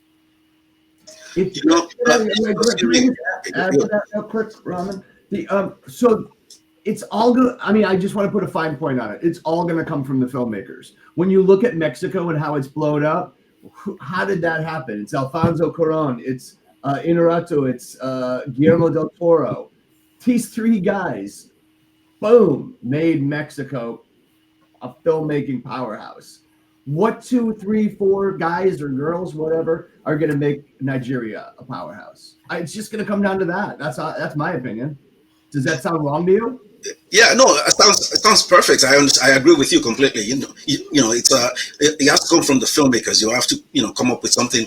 But there's also an aspect of with the market itself that sometimes can be concerning a little bit to some extent. For example, I can give you 10 good Nigerian films that are on Netflix right now, made by filmmakers in Nigeria. That they are very good films that you would expect that could cut across the world. But also, marketing is part of it, as you've been talking about right now. Many of these films, if you see them on Netflix, they are marketed in Nigeria. You watch the media in Nigeria, you see the marketing and stuff, but you don't get the marketing here. So a lot of people actually don't know about these films, and that these films are good enough to be shown around the world. I mean, I just said 10, but I can give you more very good films by Nigerian filmmakers there. So that is also part of it, and I think I also ask these questions because working with film makers, film producers like you as well, where some of this conversation will need to come up. Say, if I give you a film and you want to sell my film to any company, to be Netflix or something, to be able to really discuss and negotiate the idea of knowing that this is a product that the marketing is not supposed to be limited to just one small area, in order to be able to tap to mine the potential in this. So that's some of it. But I completely agree. Filmmakers have to do the heavy work. Yeah, but we will market to every available market. Like we will. I mean, we're going to go out and see how we could. I don't want to exploit the movie, but we're going to try to get it everywhere. And because the exciting part is you never know what community is going to just fall in love with this film. So you really got to try it out a lot, and you got to be partners with the filmmaker, and they have to be out there promoting. Thank you. Yeah. All right. Let me ask one question for either Mike or Sam. Oliver has Culture TV. When I saw that it featured Chief Zebediah Okhade, which is one of the old comedians in Nigeria, it was supposed to be a TV series. And I've been thinking, what will it take to have African family featured in a TV like sitcom in America? We've seen the Latinos, we've seen every other different communities here. But do we have an African family in, even if it's HBO or any of these specialized channels? Why is it not happening? Is it that the actors and actresses and the producers, directors are not working together to produce something of high quality? I'm not saying that the ones we have is not. I think they are something that could get in somewhere, but they are not. Why is that happening? Well, wait. I mean, one of our more popular shows, The Daily Show, was hosted by an African. Like we're all willing to embrace Africans, you know. So, but the other idea, well, I don't know. Sam, you could probably answer this better than me. Go ahead. Well, I mean, there are a lot of shows out there, but not a lot of shows, but the shows that were developed for the American market that shows the African household. For example, Bob Hart's Abishola. I have a couple of friends that were on that show, and it went on for 6 seasons, 6 years. So for it to go that long, it means that there was an appetite for that show. That show was highly rated show. They ended it, I believe, last year, or something last. That was last season was last year, you know. And I was talking to one of the actors, Bio, who's on there, and he said, "Wow, he didn't know that there was great reception for this kind of show, and we thought it was just going to be one season. They were going to shut us down, and there's 2, 3, 4, 5, and 6, and the show was placed in the right hands, and that's why it went to that level. So saying this, you can develop a show and pitch it to the right people, and get in the right hands, and you never know. So all we're talking about right now is you never know where it goes. Nobody is a predictor of success, but you just have to do it. So that's the business we're in. You know, we'll pitch all day, and something might get greenlit, and go out there and make a blockbuster, but you never know until you do it.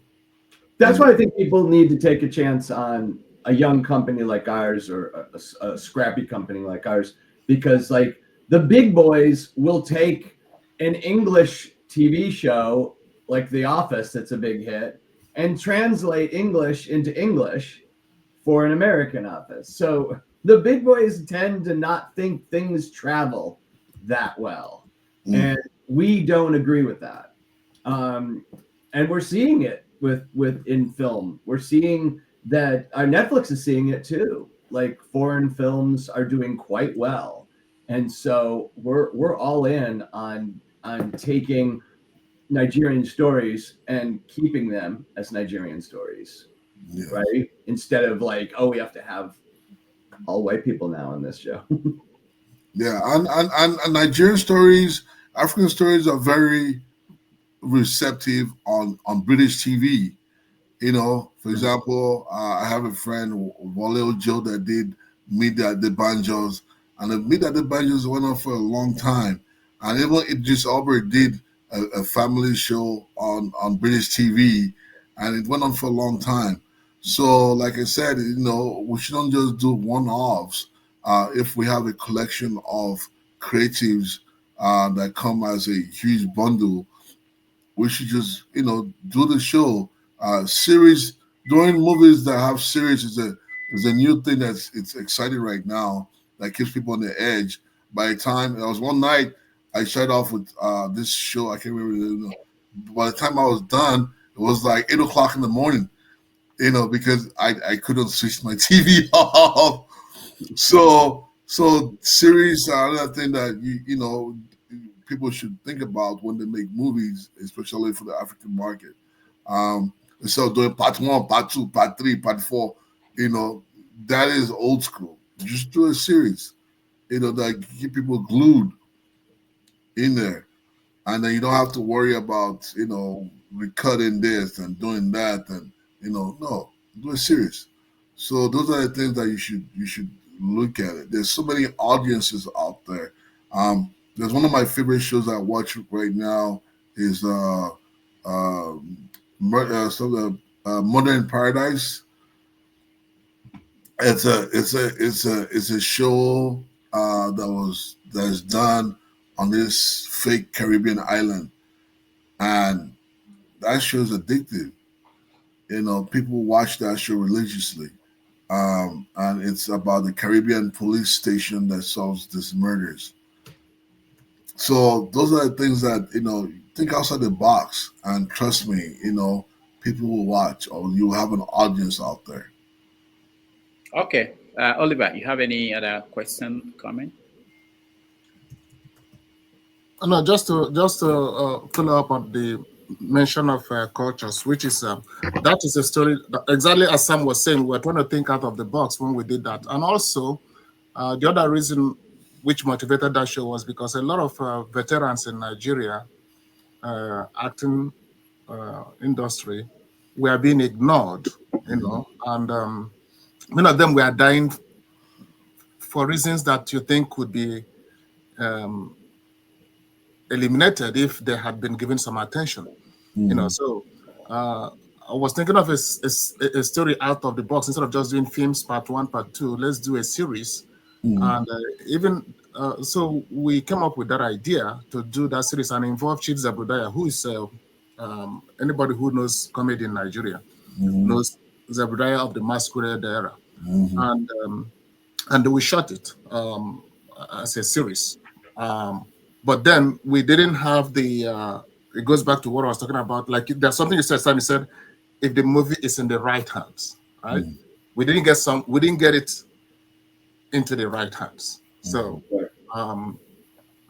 eventually we are doing it as a YouTube series now because it was shot before the era of 4K, So we had to do it. So it's running as a YouTube series. We just finished this first season, which is 10 episodes. We're going to continue next month with the season 2 and continue from 11.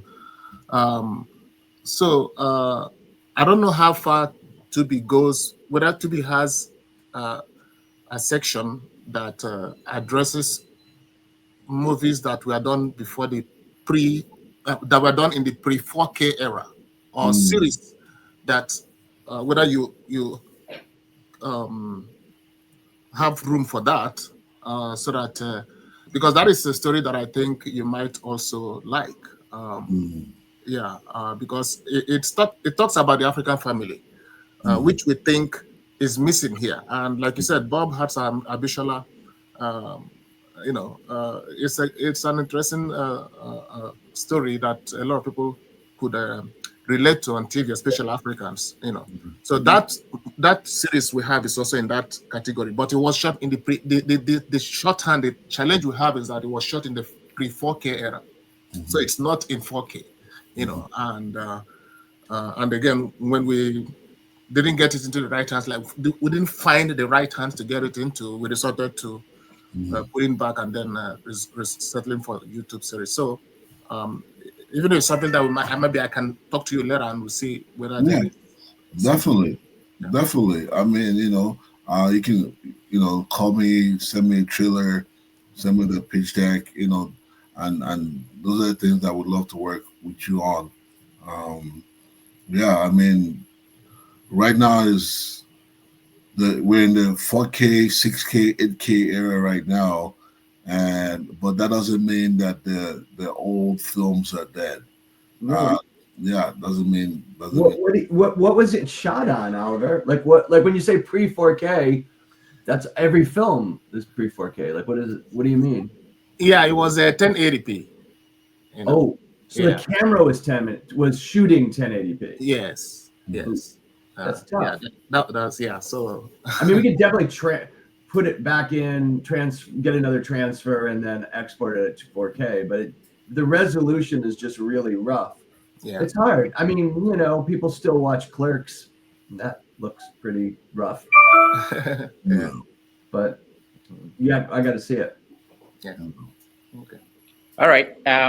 Thank you so much. I don't know if anybody has any other question. I am hearing about. I wanted to know if I'm getting a percentage. I'm hearing something discussed about about contract doing something. If I'm getting a percentage, let me ask you, Sam, whether you know this. Chimamanda Ngozi Adichie had this book, Americana, that was going to be put on HBO. It didn't work out at the end. I don't know what happened. But I wanted to ask you about books, converting books into movies. Why is it not happening enough, a lot in the industry? Or do you think it's something that you would like to see? Being that some books probably they already have audience built in. So is it better if it's a good book and someone turns it into a movie? Does it work better than writing a story from scratch? Well, I'm gonna use this person as an example. There's this lady called Tomi Adeyemi. Okay. And she released a couple of books. Her books are very successful. And one of her books, I think is called The Children of Anguish and Anarchy, is getting made into a full-fledged movie with A-list actors in it, both from the Nigerian world and the Hollywood world. So it's a combination of both. And Tomi, I went to her book release, I think it was like 2 months ago, and she's really excited about it. The casting just started for Tomi's books, and she's a success story. She's her books are great. She's been a writer. One of the things she wrote on my dad, the Bounty Hunter, is a cartoon on Netflix, and my kids love the show. Love that show. But yes, books definitely can be converted to TV shows, depending on the success of the book. I mean, look at Things Fall Apart. They're now making it into a blockbuster with a Hollywood A-lister, Idris Elba, going to be in Things Fall Apart. So it depends on the success of the books. It's Chimanda's book. I don't know what the deal, what kind of deal, or what kind of licensing deal was involved that maybe didn't work out. But I'm sure later on it will come around and somebody will make a movie off of it. But for book writers that want to transition into having their books made into movies, there's a path to it as well, and that path can be discussed with a literal agent, and those are the conversations they need to have. There's a method to everything, and to me, I'm really proud of her. She's a success story, and I think she's doing it. Her books are getting in the right hands. Don't forget, it's always about getting things in the right hands. Sorry, if I can add to that while you're on the talk of adaptation, I optioned a story from Chimamanda, which I am currently working on, and as I mentioned earlier about having to be able to find a place where you can be comfortable, that they'll really do a good job with you to be able to bring this out. That I had that in mind when I was talking. So optioning stories like and trying to find people who really can see the potential is also one of the challenges. But yes, I read a story that it struck me. I love it, and it's something that I just really want to tell. And she gave me the permission, and I optioned there, and working on it, developing it now. And so these are areas in being able to find these opportunities of how, places where you also be comfortable knowing that, people are working with you on making the best out of this, not necessarily keeping some. Yeah, that was shocking a little bit. I didn't know exactly what happened when we were expecting that Americana to be made. I even saw the list of the writers and all the people. I was very excited, and then suddenly it stopped. So these are the part of the challenges that will be interested to really get some light more from you. There's also the idea that you want to make a movie, and writing it as a book creates that IP. And I'm thinking about I've written 19 screenplays and only sold like 3 of them. So I could take some stories that I thought were good that didn't get made, maybe have ChatGPT help me write them into a book or whatnot.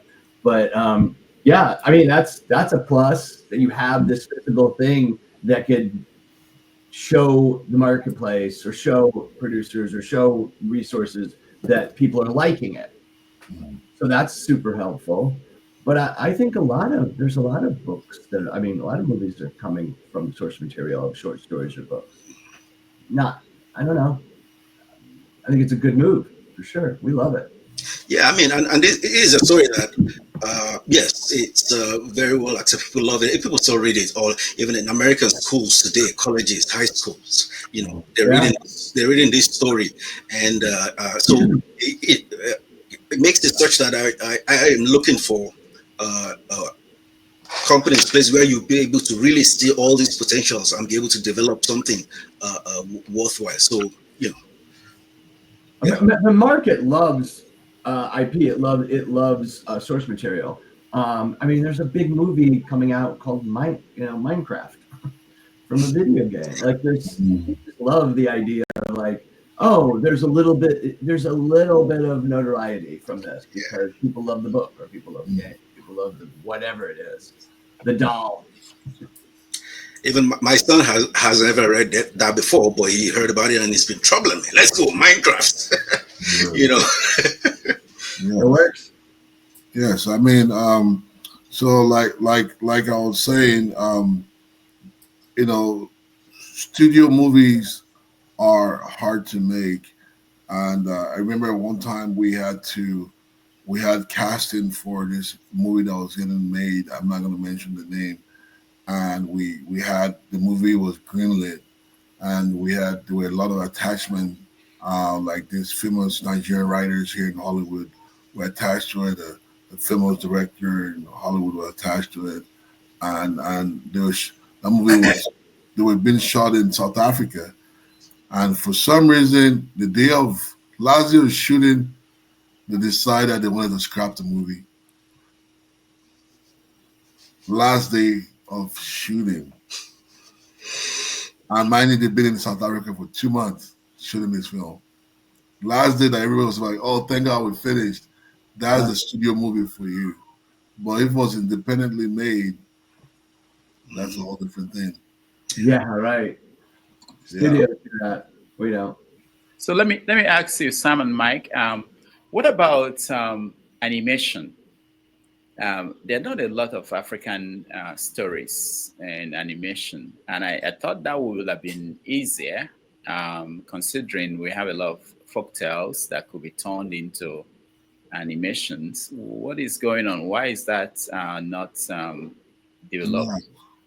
Well, they're 6 years. Yeah, animation is expensive. Yeah, it's expensive to make. I had this client one time, and she wanted to do an animation, and we found her all the talent to go into that project, but she wanted to be the first animation project coming out from Africa, from West Africa. And by the time she went through like 3 different creative companies, she just gave up. She burnt a lot of money too. Like she didn't want to have it made in London or the US. She brought in everybody, but it was hard to construct, to tell the story correctly.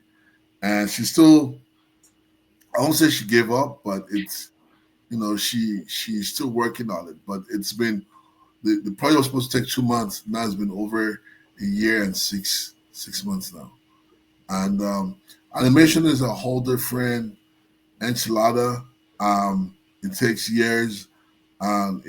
If we can find some great animators in Nollywood, that would be great. But where the great animators are is the U.S. and the European countries. But don't expect them to tell our stories. We have to develop our own animators to do that. There are a couple of good shows. AI is being to help on YouTube that that you're able to like do your own self animation and but it's not like actually physically creating something from scratch and doing that. So, but yeah, if our people they haven't really looked at the animation side of things, but I think it's something that we should take a look at. It might be viable. There's a big market for it. From filmmaker point of view, a lot of filmmakers I know also have been, even Nigerian filmmakers, people living in Nigeria, attempting animation. And I know people who really love to make animation very passionately. And we've been having some very successful Ant Hill Studios in Lagos, me, Kimalayo, he's doing very wonderful animation projects. And we also have stories. There is this Doyin Okupe's books.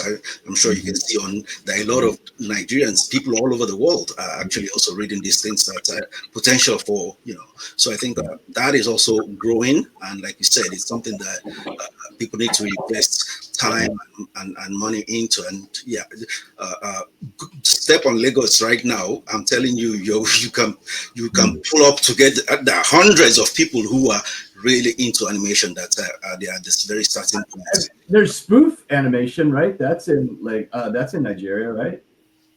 The what? There's a company called Spoof Animation in Nigeria. In South Africa, there's Triggerfish. There's a handful. It's growing. Yes. I think Paramount's released one not long ago. Trying to remember the name. Iwacha. Yeah, I think there's one that Paramount released. I remember when I get it, I'll mention it. Yeah. No, there's a little bits here and there. It's growing. We're gonna keep our eye on it. Yeah. So it's an area that we will keep working on. I mean, we can't do one-offs here. Oh, there's a bunch, but but we just keep working on it. Just like we know there's like thousands of Nollywood directors, but there's only like 3 animators. Yeah. All right. Unless there's any other question, I will let Sam and Mike give us their final thoughts. Rahman and Oliver, if you have any other question or comment, you can make it now. But then we'll let Sam and Michael give us their final thoughts. Yeah. So again, thank you, Rudolph, for giving us this platform to talk about Nigerian films, Nollywood films, and get to talk to your audience. Crossmarket Films came to fill this void of helping filmmakers in that Nollywood space meet the criteria of self-distribution or producing. So we're a startup here in Hollywood, and our goal is to help every Africa-centric filmmaker get to that promised land the best way we can. We know the market. We have over 200 films in our catalog of films that we have released on different platforms, from Tubi to Amazon, Netflix, and we have some that might be going to independent theaters very soon. So we're here to help you as a filmmaker, as a film fund. If you're a film financier, please give us a call as well. There's room for you as well. There are a lot of projects that you can get involved with. You know, there's nothing more than getting your investment into art. Art lives forever. So thank you again, Rudolph, for this. Michael and I, we have an open door policy. You can reach us at crossmarketfilms.com, and our contact information is on there as well. All right, thank you, Sam. Michael? Well, I'll be coming out in the fall, and I look forward to meeting people, look forward to meeting filmmakers and financiers and anybody involved who wants to be part of that community, the film community. So I'm very, I don't have that attitude that it's too difficult of a task to get your film out there. I always feel like I want to tell filmmakers, it's like, keep at it. You'll get there. Study hard and work hard and learn as much as you can. And I think there's never been an easier time, in a way. I know it always seems difficult, but never been an easier time to get to your audience. You get directly to your audience through YouTube and Instagram, and you get directly to distributors like us with a good email. And so you're not, no matter where you are in the world, you're not isolated. You can reach an audience, and once you build an audience of true fans, now you're a filmmaker. You just keep rolling the dice, keep working. All right. Thank you so much, Sam. Thank you, Michael. Thank you, Raman. And thank you. Excuse me, if you could, I'll give you permission to also thank Sam and Michael for coming. It's been a great pleasure to know what you're doing. And I've been, when Rudo mentioned, I've been asking him, and I've been talking at him. I don't talk to this guy that much, but since I saw that, I've been running after him. Like, okay, let's do whatever. But and I'll donate because of that. So thank you very much. It's been wonderful, and thank you, Rudolph. Oliver, thank you for all your questions too. I appreciate it, and we should connect after this, because that film that Rudolph was talking about, maybe we should make it part 2. Sure, definitely. Sure. Yeah. All right. Thank you so much, and thank you. I appreciate everybody. I will see you guys next week for another interesting edition of 90 Minutes Africa. All right. See you.